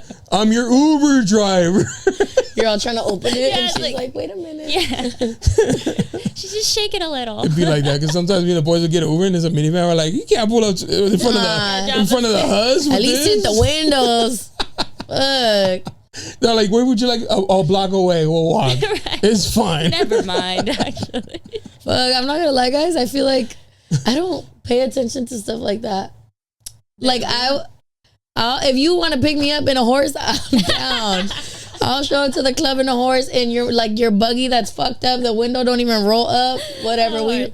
rolling No, in. a car is a car. I am totally for that, and especially if it's paid off. I'm like so big Facts, on that. Like right. I'm You're not winning. bougie in that sense. But when I'm traveling, if I'm by myself, I'll be in whatever. But if I'm traveling with the girls, I do like to go a little Yeah, up. yeah. But yeah, I get that. I like that. Yeah. Period. No, I don't care I about. also don't want to spend the Nice extra cars, dollars, yeah. guys. I could use the $5 over there to get a little slushy or something. You know what I'm saying? Like if you're on a trip, like get that shit. Yeah. Fuck it. I already paid for the flight, bitch. Like, I ain't spending more. And then it's like, well, it's divided by 3. Usually it's like 3 Yeah. girls. So it's like That's if you got. That's exactly what it is. 3 girls. That's if you got the 3 right homegirls that are on the same like wave of like everything split. Luckily, my girls, they just show up and pay. Like I send them That's my fire. itinerary, I send them the clothes to pack, like the outfits, what they like. They just show up, and then when we get there, they're like, "Where to next?"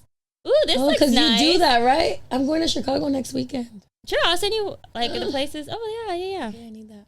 I was like, yeah, tax write off. Yeah, there you go. Do one of your girls browse out there. You went out there for business. Take Yeah, I'll just pictures, start tag toasting. it. Or see, just I in could case. do that, huh? See las moscas. Trying to get Chicago content, trying to get Chicago clientele, trying to expand.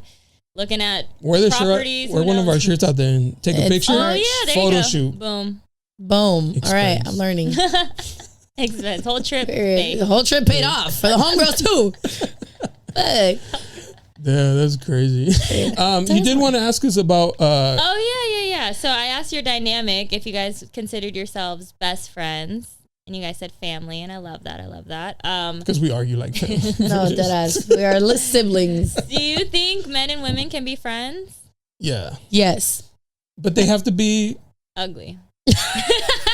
Which I got lucky. I got like Yeah, we the got the ugliest one in San Diego. Fuck. She's like, let me answer it for you. No. They just have to be. It's like really just like a mindset. One, I'm married, so it kind of like removes Shit, yeah. For you. For me, Because his mindset. removes that part. But it's usually the guy. I don't. Yeah. It's not Yeah, like, it's, yeah. a girl. I feel like a girl can be friends with a dude, but the dude might catch feelings, or Yeah. they're around them so much that they start to think like, She's being friendly in a different way, but she Exactly. really is just Yeah. They cool as take it fuck. and they take it and run with it. Uh-huh. So I think the issue is that the man is probably always down. Yes. To start off. We'll start there. Like I think that's the issue. So it's like I know the girl, as long as she says that it's a friendship, and as long as she says like she's in control in the sense, because it only takes like one night, one drunk night, one lonely night, anything, and now it's like I feel like, bro, if more dudes would just hold it down for like the homeboy, you know what I mean? Like the homeboy aspect of like, Just bro, being a there's so many homeboy. other, my mindset, even if I was single, there's so many women, like, why my friend? Like, I don't try to sleep with my guy friends, you know, like, you have to almost put them in A homeboy like, category. You kind of have to stop looking at them as like girls, as a girl. yeah. But the backfire is like sometimes I treat her like a dude, and it sucks. Yeah, that's what's hard too, because like I still want to be treated like with respect. A fucking like, girl, like, bitch. I'm a princess at the end of the day. Fuck, you're treating me like motherfucking Shrek. I was like, donkey. I just realized I got to be a little bit more nice, conscious that you're still a girl, just a girl.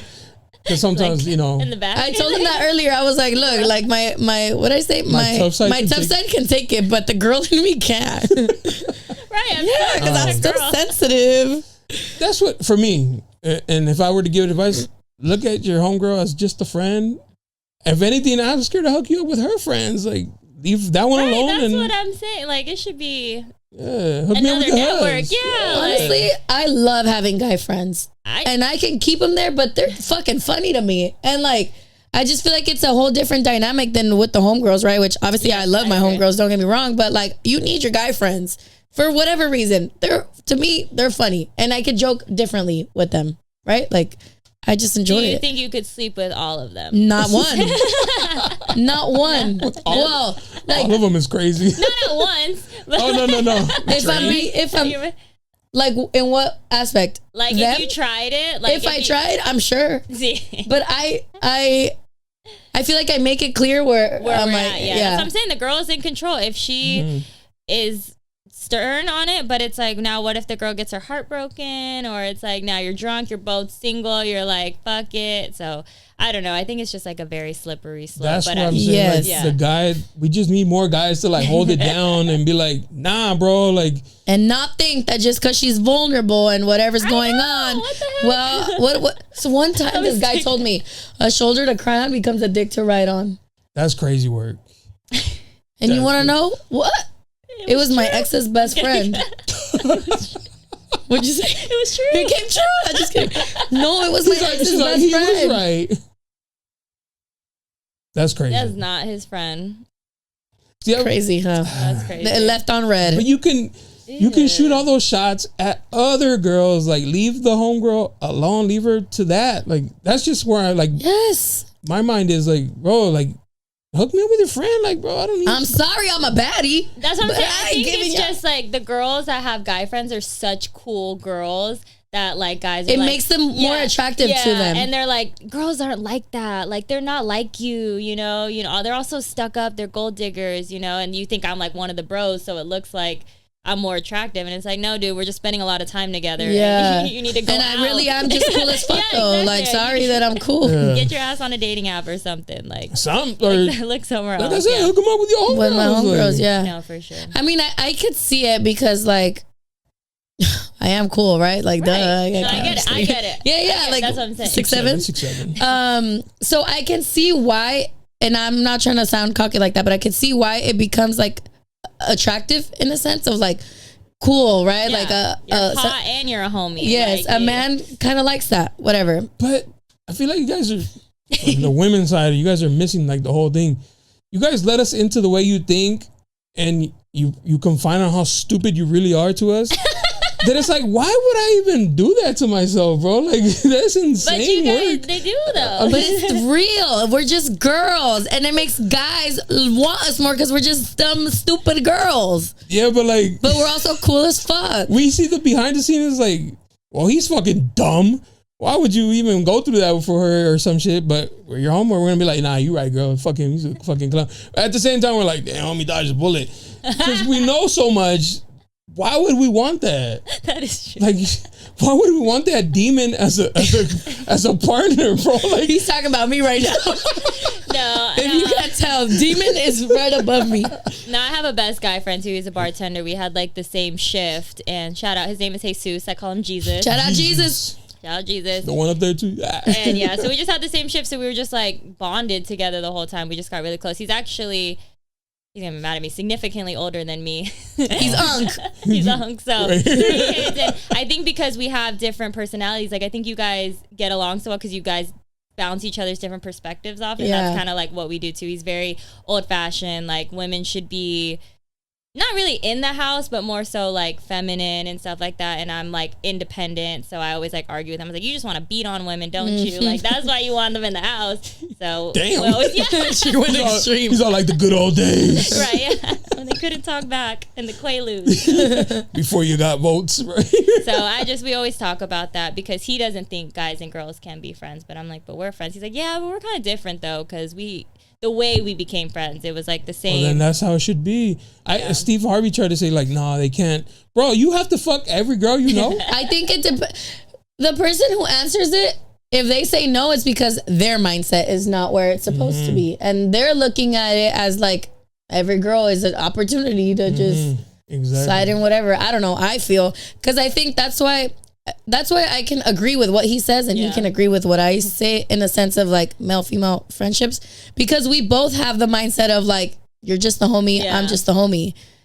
I mean, that's me and my friend are really just like friends, never done anything. And I'm just like, but I've seen it happen so many times that like I just feel like we're the outliers. Yes, like and like something sus, something you know, or like there's always the exception to the rule. Yeah, that's just how I feel. But to the rest of the world, you're just the rule. You're not the exception. Yeah, and but that's what society like. That's the shit that pisses me off. Like society wants it to be what society has made it so bad that it can't just be real shit. Like we can't just be friends now because everybody engraved in you that your homies fuck each other. Like I'm definitely like, I feel like in a unique situation where like not only does this work, but my wife understands and is like also very supportive of whatever, and she's like they've hung out together too. So it's kind of like I'm in a unique situation where like everybody just understands everything and we're just all on the same page. And for us, though, because outside, but in the beginning, like, there was the whole like, well, who, why, what, where, yeah. No, I know, and it's like if you're really in a healthy relationship, like my boyfriend at the time, my boyfriend right now. Yo, just in case y'all break up by the time this comes out. He's very understanding of like my friend, my friendship. Like we go bowling every Tuesday, me and my guy friend. It's just me and him, but it's like at noon, so it's like what's really going on at noon. But right, bro. But he's okay with it. He's met my best guy friend, so I think when you're secure and also when your partner reassures you and makes it to where you know like nothing's going on, they're not being sneaky, you know where they're at, I think it's easier in that sense and more. It does take to do a secure partner to be able to. But I think the other person's too, it's their responsibility to reassure. Yes, facts. I agree. 100%. Knowing that the situation. So right now, like on my book tour, I get a lot of DMs. I get a lot of like, you know, maybe people that want to put me in a music video or the book panel. And he's just been very supportive in that sense, like not jealous, not trying to take my shine from it, still being at the events, being very supportive. And I feel like that's good because sometimes two entrepreneurs kind of clash. Like we both want to be the boss. We both want to be the star. And thankfully he's like a really good support system in that. What or why do you feel like he is okay with it? I don't know if wasn't a specific question, but like why he is okay with it? Yeah. I think because I've been reassuring him, and I also let him know from the jump, if you are not okay with it, let me know. Even Jesus is aware that it could come off weird, so he is fine taking a step back as well too. Like if you're not comfortable with the relationship, my relationship matters more than like this friendship, you know, or we could not hang out so much or not hang out one-on-one. There's like compromises that we can do in that sense. It's not a controlling thing, it's a safety thing, you know. I want you to feel safe and I want you to not have to worry about that stuff. Yeah, I feel like for me too, I value people like very, you know, like engraved, right? And it can be anyone, like, and sometimes it so happens that it's a guy, right? But that's just been my friend or is my friend or turned into family. Like I care about him. And yes, the relationship is more important, right? Because like that's gonna be my partner. But I would hate the fact that like I gotta drop you like in general, you know? And it's not so much that like, oh well, you probably want him. Like no, it's just like I really do have a heart for him. Like I care for him as a person, not as a fucking man like that. Yeah. I don't think it's on you. I think it's the men not trusting the men. Yes. I think because he don't trust himself. Yeah, because he don't trust himself because he knows what he would do. Yes. I think a lot of it, the problem happens is in the beginning, they're like, no, yeah, I'm cool with it. And then later on, like, actually, I'm not cool with it. And it's like, bro, you should have said that then. Yeah. Because then we could have just figured it out then if this was going to work. Because men do everything to try and get you. Yeah. And they paint the most perfect picture. We lie. I said that plenty of times. I'm not denying that. Yeah.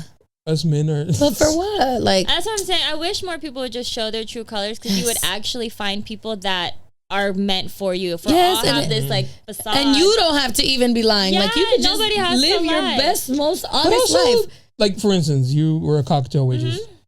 If you don't want to date somebody, and stay away from cocktail waitresses. Like, go find you a little Betty homemaker. Yeah, if that's what you want. Like, don't try to convert a cocktail waitress into that when she's doing her thing. Like, I hate girls that go clubbing.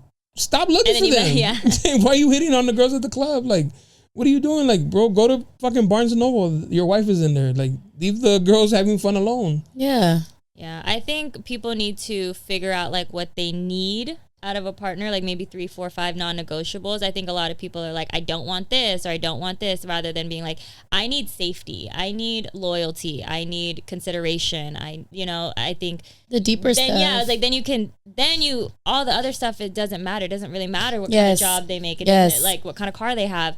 Once you know that, like, oh, I feel safe here, I have loyalty here, I have respect, I'm good. I really do think it's important that you get to know somebody to the T, like the most, internal stuff and personal stuff. Not to an extreme, if you're barely getting to know them, but literally all of it. Yeah, literally that. And we lack that, I feel. Again, like, I just feel like nowadays we want to follow what society has made it to be, that when it's something different, it's wrong or it's off or, something's suspicious. Yes. But like, it doesn't always have to be that way.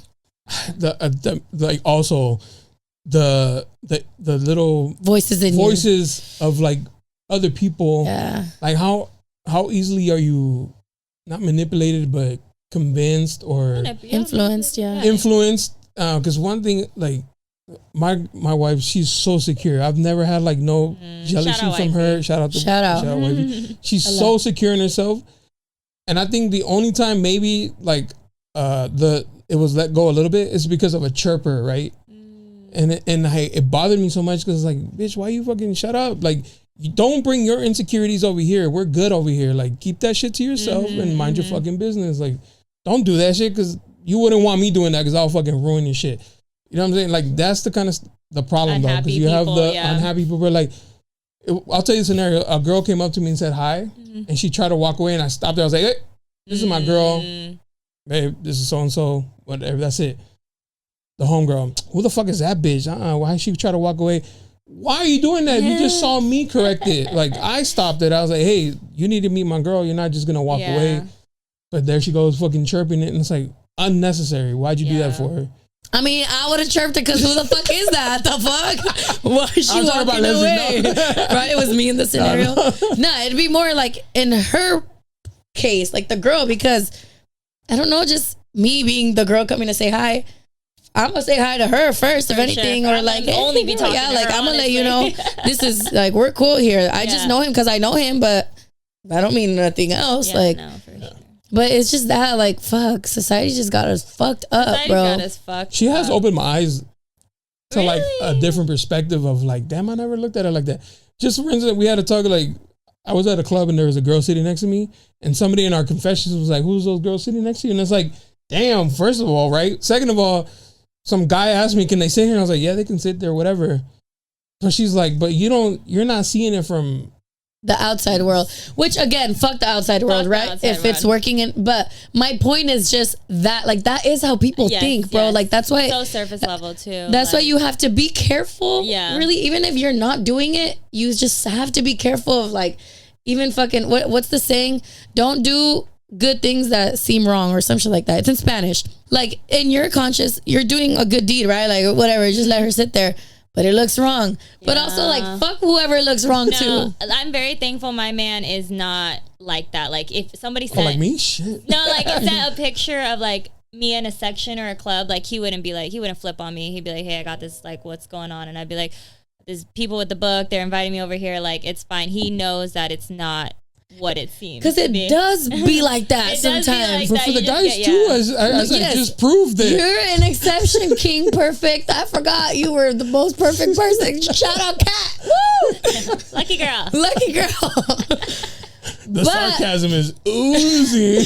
No, but realistically, it's because, like, it is that A lot of times it is that for a lot of. I've never said this, but just because your girl's in the section doesn't mean shit, bro. Sometimes they're there for the drink and they dip. Yeah. Or they've made it clear they ain't fucking with nobody at the table.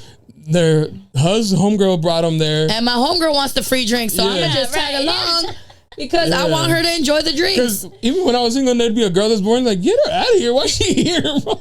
Yeah. But all the liquor, that could be your girl. I just fucking shushed away because you're being fucking boring. Or like your friend could have went and tipped the bouncer to get some girls over or something, and now all of a sudden you gotta, like things happen. Things do happen. And that don't mean I'm doing it's a compliment. The bouncer was like, oh, she's pretty enough to let me take her to the table. And this is like free. My man don't gotta spend now because I just got it for free. One time my girl FaceTimed me and she's like, oh, they bought us a drink. I was like, hell yeah, you ain't spending no money. But because you're a confident king. Yeah, that's what I'm saying. A lot of people have fake confidence. Sheesh.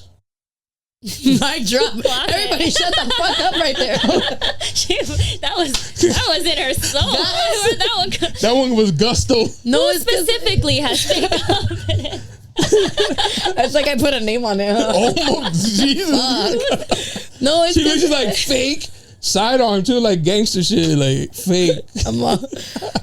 It's because fuck. I hate when people accuse you of shit that you're not doing. So stupid. That is. And the whole time you're the one. A lot of times, I'm really not speaking to anyone specific, but I get in general, it do be like that. So I am an only child, and I don't drink anymore, but I used to drink a lot. I would go to my job and sit at the bar and just drink because I know the bartenders. I'm not going to get roofied. It's going to be made with love, best ingredients, whatever. You just said what typical hookers do in Vegas. They go to the bar and sit by themselves. So if you see me at the bar by myself and you said I was a hooker, you would probably be 80% right, just because that's usually what it is. But never in my life have I, never in my life will I. But it's just something you just accept in the perception. And you just have to say, fuck it. Like, I'm here to have a drink. I'm allowed to have a drink. And I wasn't dancing with her. She like fell, and I was like, "Hey, whoa, hey, what's going on? You didn't feel the earthquake, babe?" I was like, "Yo, that shit spun for real. Threw that ass in a circle on accident. Damn." We can gaslight our way out of those situations, fellas. Tap in. I got you. No, you can't. Follow for more advice. I'm over here like I really don't care. Like I don't know if I'm like just really chill, but like those little things aren't like worth fighting. Like if you dance with a girl, like. Shout out to this queen. I was agreeing with you. You had me the first time. Like how though? Like is it bad? I mean, obviously not like that. But I mean, like if you're like dancing in this, like I really don't care. I don't know. Okay, I'm very lenient. I don't think you should be getting like Instagrams or like cell phone numbers. But like if you have like a vibe, cell phone numbers is crazy. Yeah. Instagram, you're networking, right? Well, yeah, you're networking. You got to do it. Sure, give me a follow. She need an undercut. It's like the tax write-off. You're going to be a guest, right? Right. You're going to be a guest, right? And then we get the bottle for the tax write-off because we here getting guests for the podcast. I think women just have a really good intuition, too. So, like, if you want to sit there and lie and say this girl is a guest and she's really not, your wife's going to clock that instantly. Yes. That was another, like, maybe it's just guys who said this, but they're always like, oh, you don't. Like we have these pretty beautiful women. It's like my wife is in the other room. Like what? I would have to be like the dumbest fucking cheater to bring them to my home where my wife is. It's because what? She used to be outside to meet all of them. Aww. So like crazy to think that shit. It's crazy, but it's because it could happen, and it probably has happened, and it do be happening, which is the sad part. You got to be bold as fuck though. Yes, but like there is that. Yeah, there is that. That's the sad part. That's why it is hard. Like, even me, I'm very lenient too. I'm hella chill. Also, my conscience is clear, so I'm not that. But like, you already hear so many stories that you can't put it past them no more. Like, you would think, oh, he's good, but like, is he good? No. Oh, for real. Is he? And, no. And there's some shady ass women out there who will shake your hand. And the whole time they trying to fuck your man if they didn't already.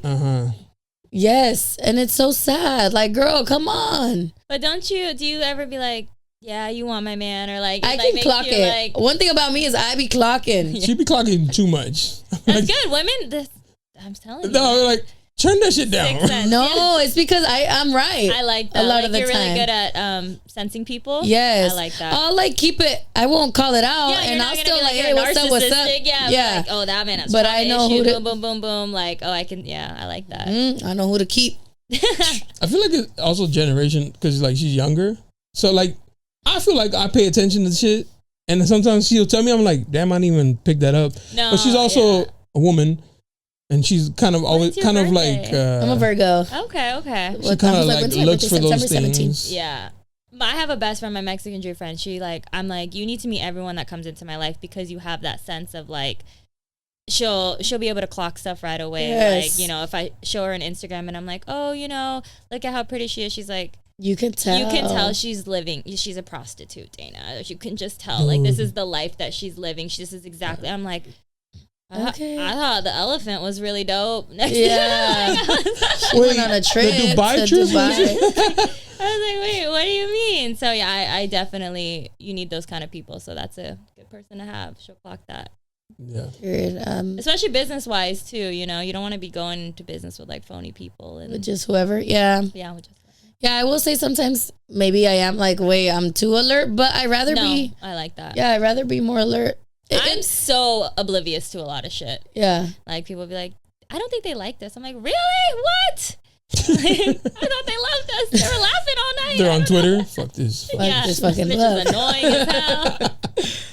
It'd be like that though. It's a good balance though. I feel like going back to our conversation, I feel like having male and female friendships is so important. Yeah. Like it's such a key and staple piece in your life, like in all aspects. In all aspects. And I feel like having the second thought or the different perspective to just bring either a different view on things or just like clock you back into reality of like she'll tell me something like, that's game. He's running game. Like, okay, it's exactly why it works, right? Like I am very good at picking up energy and like I just know when people but he knows the game. Yeah. In the male side, right? But then sometimes I'm like, no, but he could be telling me the truth. He's like, nah. And then he writes out exactly what he would have said. And it's exactly what this guy. Because I'm toxic. But it goes back to like, since I'm, or like, we're the perfect people right here. Why wouldn't I believe that this man is perfect too? Right. No. Yeah. Because I'm telling you, that's what I would have done. No. Yeah. But fuck, it's hard out here. I will say though, if you gotta ask your guy friend about the guy, he probably is already running game on you. You know what I'm saying? You would be like really confident. That you're already like trying to like, is this weird? It's like you already know, your intuition is telling you. That's like, true. If it's not a that's hell like yes, when, it's like, a hell no. Should I go through his phone? You should. And you're gonna find something. So just leave. But there's women who are like, I have to see it. I wouldn't just leave without evidence. You see it? I gotta see it first. Well, how am I gonna leave? What if I'm wrong? His point is, you having that intuition of not trusting him is already your red flag. Yeah. What if there's nothing in there? Why would you have that intuition then? Like we're wrong. Why should we even be in that relationship if we don't trust him? Maybe he did something shady, like he was like hiding his phone or something. So I was like, "What? Let me see." Yeah, what's in there? Yeah, what if I thought he was surprising me? No, I completely would be like, it's valid to be like, I don't like that. Can I check your phone? But like in the middle of the night, Face ID. But like if you ask him, if he really does nothing to hide, he's gonna be like, here you go, like handle that. Yeah. And if he's like, for what? Well, your suspicions. That's easy. Yeah, I was like, yeah. That's what I'm saying. Like the communication of like, can you just reassure me? Can I see your phone? And he's like, yeah, go ahead. One time this guy was like, I already deleted everything because I knew that even if I had something that like was even on some friendship shit, you would have tripped. So I just deleted everything before you even had to go through it. Yeah. But I didn't delete it because there was something in there. I just did it because I knew that if it was one little, I'm like, Shout out, salute that kid. If there's like nothing on the phone, delete it. They got like no text messages, no DMs. That's a red flag. Yeah. That's a red flag. You go through it like not there's one message. Your mom, you deleted your mom. Not one in there. And I've seen people who will text and they'll delete the thread immediately. And it's like, why are you doing that? They're just like, oh, it's a habit. That's weird. Like, No evidence. They don't want the evidence. That's I why I'm got single. receipts from 2018. Don't Facts. fucking try. Don't play. I will pay for the I love- storage. Okay, would you want to know the ex? Like, Well, the ex's baby mama. would you do your? Okay, yeah, this is different, but But would I want to know? No, I don't know. I don't. You don't get curious. She a baddie? What she look like? I'm so curious for that. No, because I'm the type to get my feelings hurt. yeah, So I feel like I wouldn't want to know either. I wouldn't want to know. If she's ugly, I'm pissed. If she's hot, I'm pissed. So I just don't care. That's Because then you can't trust them around other I girls. can't, yeah, I was like, if it's not me, if it doesn't look like me, I will say I don't want to be somebody's first black girl.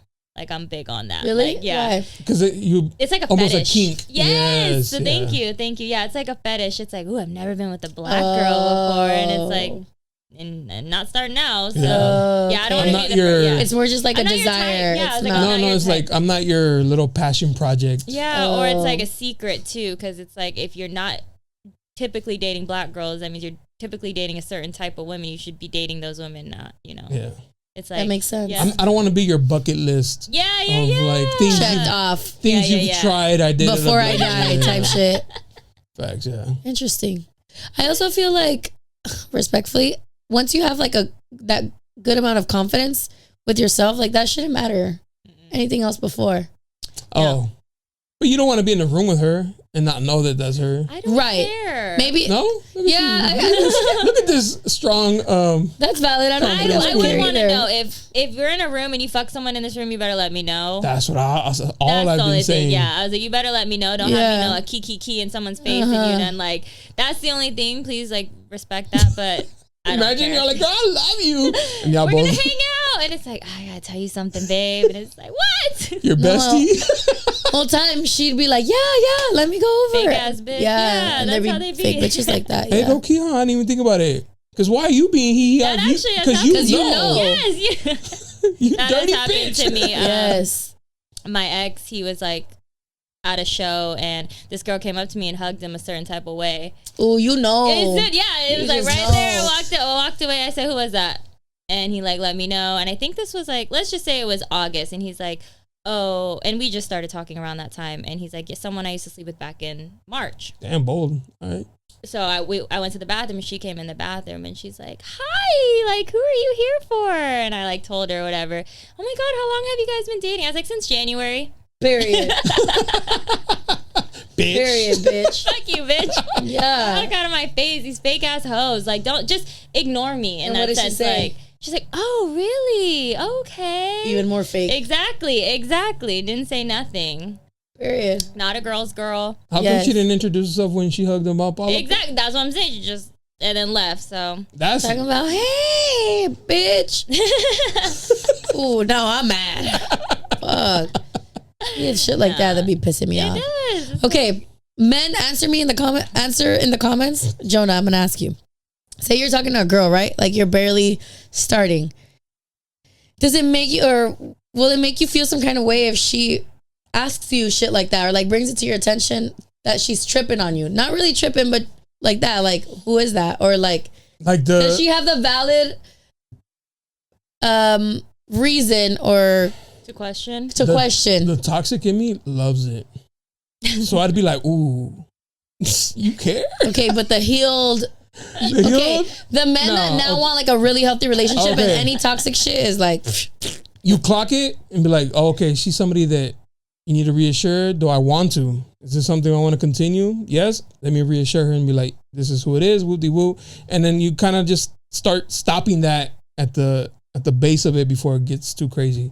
Because if you don't address it and just let it keep building, it gets out of control, and then you lost control of the whole also thing. I think maybe the way you ask it, right? I feel like No, because it's I didn't valid. ask right. I was like, "You fuck anyone here?" No, because that's valid. Like, but he can be like, that's funny. No, or yes, but he'll understand. Like, oh shit, she she's clocks gonna- shit like She that. probably knows. Yeah. yeah. I assume that she knows, and let me just tell the truth, because if you lie, it gets worse. I'm okay being in the room. That's fine. I know there's past, before Yeah. me, but just let me know. Like, I don't want to smile with nobody. I don't want to.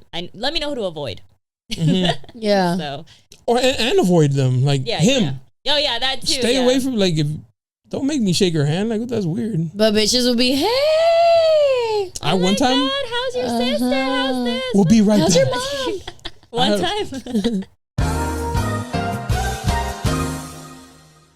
We're kind of cool then. Like, there's no issue. Like, there's no beef, right? Like, she likes your hair, babe. She says you're so pretty, babe. Like, what do you mean? And it's always those. Yeah, she thinks you're so pretty. She did say that. Fuck She's like, that oh, bitch. I love her. She's so pretty. And I was like, oh, babe, look.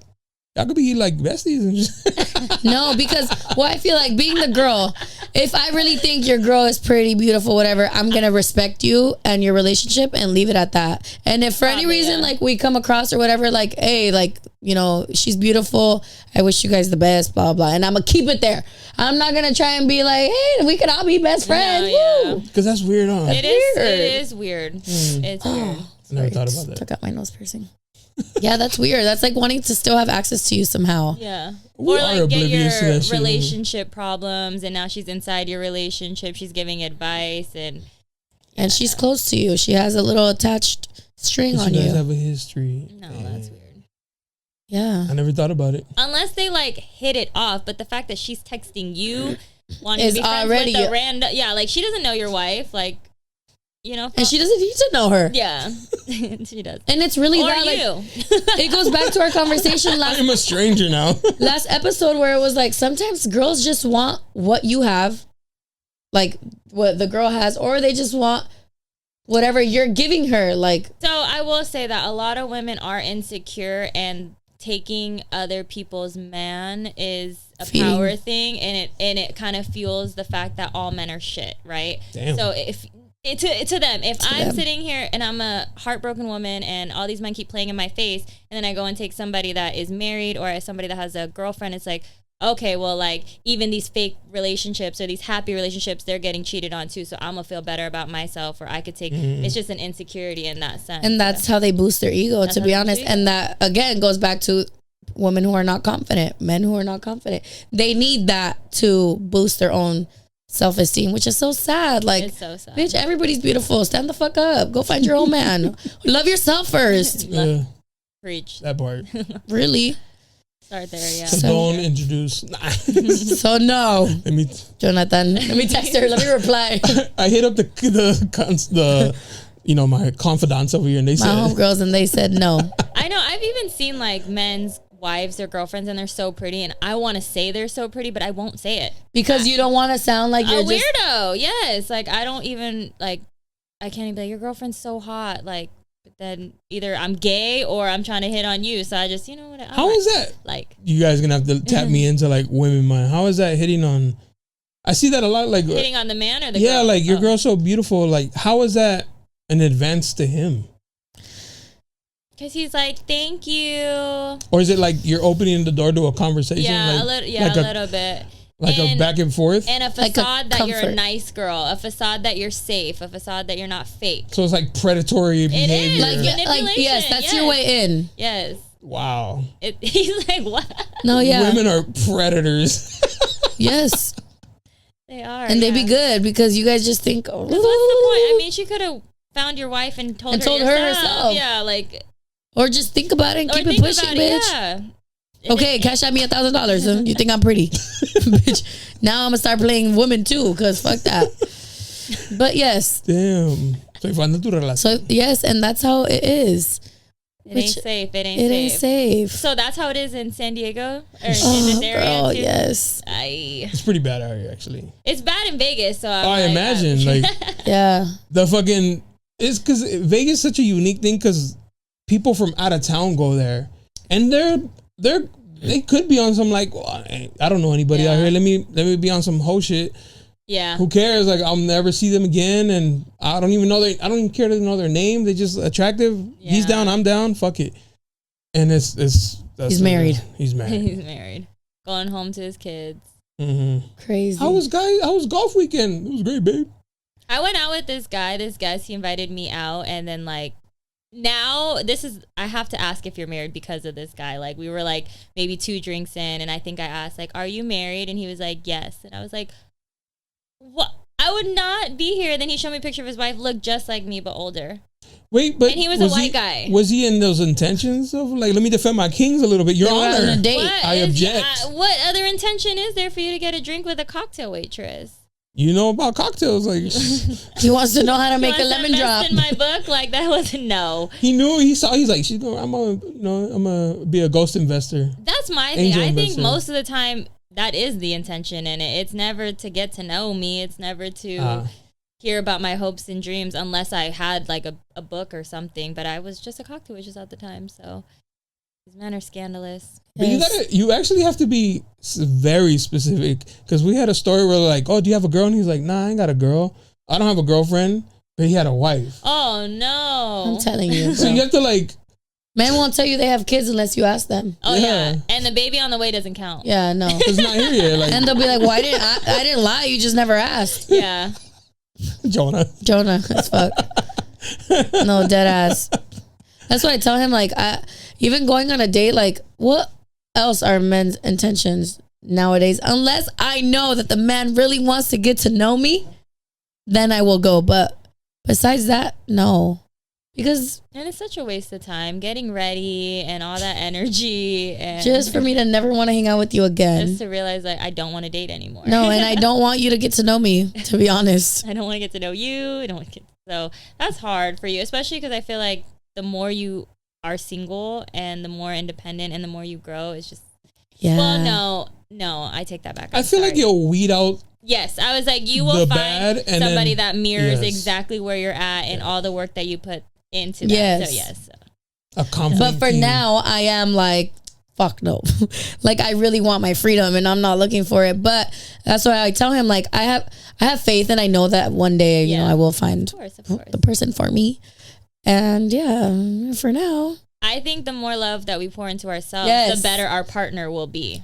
Yes. A lot of my like relationships that were like with bums are because Hey, man, not too much on my kings No, now. yeah, capital B, please. yeah, that were like broke as fuck. They were going through something. Their grandma just Yeah, died. so was I. So that's why I feel like because I didn't love myself, I was in those like really shitty. It was a reflection. It was like a mirror. Yeah, like you know? trauma bonding. Yeah, it's like, you know, you're a piece of shit, but I'm kind of like got some unhealed trauma because why am I allowing this kind of relationship too? So, Speak on this.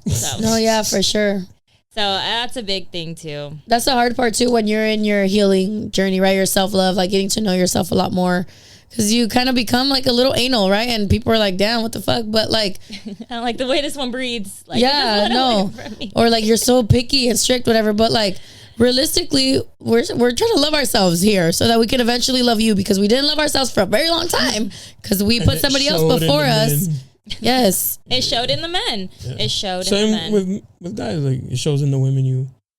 I don't know, but like what bad women are like, like what? Zoom in here, Jonah. Like what did they do? Like I don't know. I just feel like women for the most part are really always down to like have a family and start and be serious. I feel like the men are always like, I agree with you, but there's those like 5% roaches. Yeah, there are definitely, but I think you tell a girl, hey, I want to be in a relationship, you're more likely to get a yes than you tell a man, hey, I want to be in a relationship as a female. Yeah. So I think that is hard. So fellas, just tell her, lie to them and say you want to be their boyfriend, and then we'll be fine. Cheat in peace. I think everyone needs to be honest with themselves first before they try to be honest with somebody else. Let's start there. She don't even. It's not even phased her. I didn't even know what you said. Cheat in peace. Oh, cheat in peace. Sure, whatever floats your boat at this point. Just don't get caught. Whatever. Find your favorite cheater. Find your favorite cheater and liar, and just run with him. He lies because he cares, ladies, or else he would just tell you the truth. Like, do you think that's ever gonna end? No, huh? It's only getting worse. But why? So I blame social media, bro. Like, it's only getting worse. Like, I think there are loyal people out there. I think it's a personality trait you gotta teach your kids, and you teach them by example. Mm-hmm. If you have a parents that are divorced because of infidelity, it's like, well, what are you teaching your kids? That it's okay. I think you teach them more by leaving than by staying. Oh, for sure. Because then you're showing them like, I didn't put up with it. Oh, for sure. So you shouldn't either. Like, it doesn't matter if we're a family. It doesn't matter. Like, I was disrespected. He or she knew what they were doing. Yeah. and there's consequences to those actions. And I'm big on that. Like, I want to leave if that's the case. But it's hard when you have kids, you know? It's hard. And, like, what are you going to do, you know? Yeah. It's easier said than done, for sure. It's definitely easier said than done. And especially, like, I don't know, maybe I'm just, like, grown up. But it's like, if it's just, like, a little hiccup. No, I'm just, oh, yeah. He made out with a girl. He was drunk. It's okay. It's been 8 years. She was a baddie. Can I really blame him? Right. I would have made out I would have made out with her, too. Matter of fact, bring her in. I'm going to watch this and be like, you know. Okay, he did that. She has to be a baddie. Right, man. He ate it. She's like, okay, so I can dance with a girl at the club. Okay. We're vibing. We're good. The VIPs was brought her. I didn't bring her. I didn't bring her. Not initiate. Check. Instead of like researching how to make the relation better, he's like, how can I cheat with? Okay. Cheat in peace. What did you say? Cheat in peace. Yeah, cheat in peace. Let my kings rock. Yeah. Oh no, don't do that, guys. It must be hard in Vegas just because, like I said, so many women. I feel like more women go than men, but they go with like, it's Vegas. What happens in Vegas stays in Vegas type shit. So, and your man could be on some innocent shit like, oh, babe, I'm gonna go with the boys and shoot some. And then here come these fucking hoes from Sacramento. The caddy girls, you know, the most random people, you know, you're like, wait, you're prostitutes too? It's like, wait, fuck, nobody's safe. Front desk, like, everyone's in on it. Everyone's a part of it. Facts. Everyone wants to get that tip. We've had a guest who's a male stripper, and he's like, the brides too. Like, oh, no. That's so gross. So it'd be all of them. Oh. It ain't safe out here. It is not safe. I actually do feel like the world's slowly becoming a better place. Not really, but yes. I was gonna say I don't think like 1%. Yeah, right now, not the world, us. We're not even at the tipping point. Okay, you know how we were saying the people up there, the rich people, they're shitty. I feel like the ones down here, we're really trying to figure it out. Yeah, for but ourselves. the hoes down here, like those guys. Well, they can go up there. I want to stay with the ones that are cool with being down here. I think so. I think we are moving to a more, I like to say hippie. It's almost like low key, huh? Like some natural shit. Yeah, but they was fucking mad. Random people. But were they like, or was that just what we were told these hippies were doing? Because now you get into like open your third eye type shit. Because like I know that like LSD or whatever was legal for a while, then all the hippies were taking it. It was like curing all these things, and then I think Reagan like made it illegal, and that's like the whole hippie things. Like they're all like doing drugs and stuff like that. And I watched even just like a little clip, and it was a hippie just talking about, I just don't want to be bound to a job. I think that we're sold this illusion to go into college to get a good job, and then, you know, I just want to live. Everybody asks you what you do. I just live. Like, I just want to live. And I was like, I'm a hippie. I agree. So I think we are the new versions of hippies, and I think that with money though, with jobs. Yeah. Hippies with jobs. With a little more money. Yeah. I also feel like for this generation, like, shit's so expensive, bro. We have to fucking stick together. You want to be it's expensive to be a hoe. As a guy. And a hippie. Like, it's expensive to be a hoe. You take these hoes out to dinner and shit, like Ruth Chris, you know, fucking Mr. A's is starting to creep up. Adding up a little bit. See, so also, now y'all gotta start being loyal. On a first date, take them to a fine restaurant. Why? We both made the same face and we're women. I felt bad like at that, but why? Because you're going to learn kind of like a lot of their home manners. Like, do they know how to use? You're setting the tone. That's fine. So that's but they're going to set the tone on how they act there. Do they know? Do they know how to cut a steak? How do they order it? I don't give a rat's ass how you cut your steak and where you put your napkin and if your pinkies are up or not.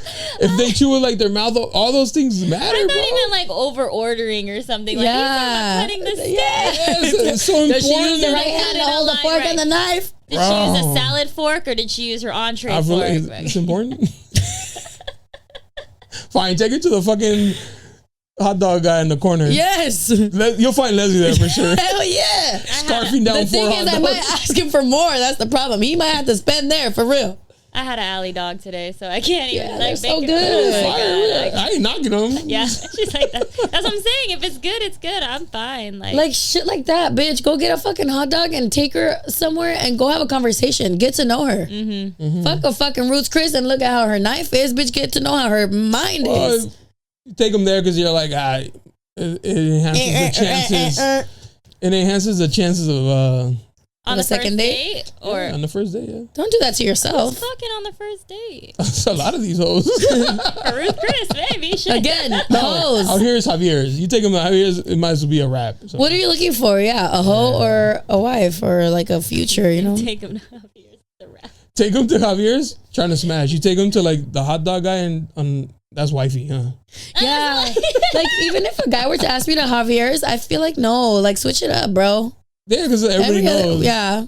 And we already know. Like, have you been to Javier's out here? Not out here, but in Vegas, it's one of my favorite restaurants. It's good. Don't get me wrong. It's good. The wrong this tacos message are is for fire your too. boyfriend, sir. It's hard though to get a reservation. Like it's one of those that. So I told him, I was like, "Can we go to Javier's?" He's like, "Of course." And I'm like, "They only got 10 p.m. I'm not going at 10 p.m. Yeah. I'm exhausted."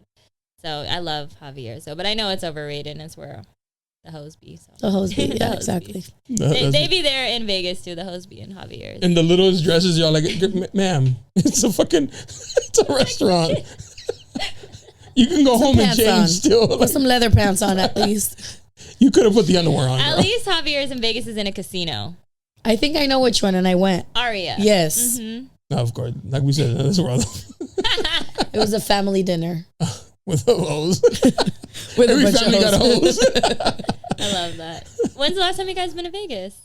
I went September. Oh shit. It's been maybe Damn, like you be traveling, huh?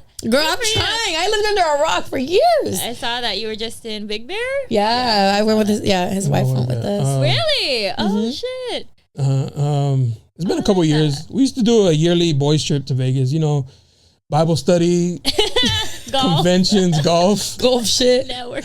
And I was just telling somebody because they went to Vegas for like they went to a store and they're like, you should come here. I was like, bro, if I'm going to Vegas, I don't want to be anywhere near retail, bro. I want to be at a pool party or a club getting fucked up, bro. I'm not going for shows or stores, bro. I'm going to go party and then party again and then come home. Facts. It really is just party and wake up. Bro, he's like, oh, they got really cool store and you're listening on the shout out to you. I'm not going for that. They got stores here. I'm good. On the drive up. Always on the strip when you guys go. For the most part. I get that. There's like other stuff. I mean, there's hiking, Red Rock. I would love like to a do big that. one. Yeah, Again. I would never. I wouldn't go myself, but there's other things. Bowling, dance classes. I mean, obviously dance I feel like is bigger, but if you guys like take hip hop classes, I have a studio out there. I feel like there's a lot of Okay, things when you we can go, do. I'm gonna do all I'll that do a shit that local- people don't I do. want to do the local experience. Okay. Yeah. I'll give just you pick that. me up afterwards. I'll be He said I'll be at the I'll be pool ready at 10, parties. guys. Let me know. I'll be at the club. He's at Javier's already with a hoe. Like, With the hookers He's at the already bar. like that. babe, I'm with Dana and Leslie. The podcast guest. You saw. They sent me a picture of you. Well, that's them. They're just like, That was for a TikTok. It's part of the business because we're tax write-off. We're content We're creators. taking picture like, for the guests, dog. future guests. Leslie wasn't in it because she was taking the picture. She's the one with the vision behind the camera. Nah, she Yeah, won't fuck. I'm burning his ass out. You know, don't play. The fuck? Hell nah. That Bro, shit will not she's come a- close. That's what I say. We need a friend like her because, like, even though I'm not on fuck shit, if I was, I'm not taking her. Bro. I'm burning him out. Don't put me in that either. I'm not. Yeah, I will snitch on you. Yeah. I'm not loyal in that sense. And if I don't Put snitch, melatonin in y'all drink, sleep. hell nah. I'm gonna be like that. Jonah was asleep the whole time. And if I'm not snitching, I'm at least check. Like, you're not even gonna get there. That's the problem. I won't allow you to get there. She wouldn't even let a girl like go to the bathroom by me. She could go around. You don't need to pee that The aisle's bad. big enough. Yeah. She don't need to pee that bad. Yeah, she could hold it a couple minutes more. Bitch, go pop a squat in the Go parking pop a structure squat. like everybody else. Anyway, Anyways, Dana, what a pleasure. Oh, thank you. You're thank a you. whole homegirl vibe. vibes. Yeah, please come back and we gotta go visit I know, you I in feel Vegas. bad. I'm like, I haven't really talked about my personal life in any of these podcasts, so I'm very excited. This was like very chill. Like I said, Yeah, okay. I like it. I also didn't want to get too deep. I don't know how deep. I mean, you know what? I am an open book, and it's made me who I am. I'm not ashamed of anything. I love that. And yeah, it's fine. It's all part of it. Anything that is ashamed in my life is like probably other people would be ashamed of me. Right. Like I probably shouldn't be saying it, but it happened. But it's your truth. Y'all did it. Yeah. Hell yeah. That's No. true. But thank you so much for joining us, Thank Queen. you, And thank you for Queen. this. I'm Thank definitely you. going to How read into to this. cocktail. Yes. How to cocktail. Where can they Money purchase manifested. or where can they find you? So my Where? Instagram is June.allyear, and then my Shopify is going to be danajune.myshopify.com.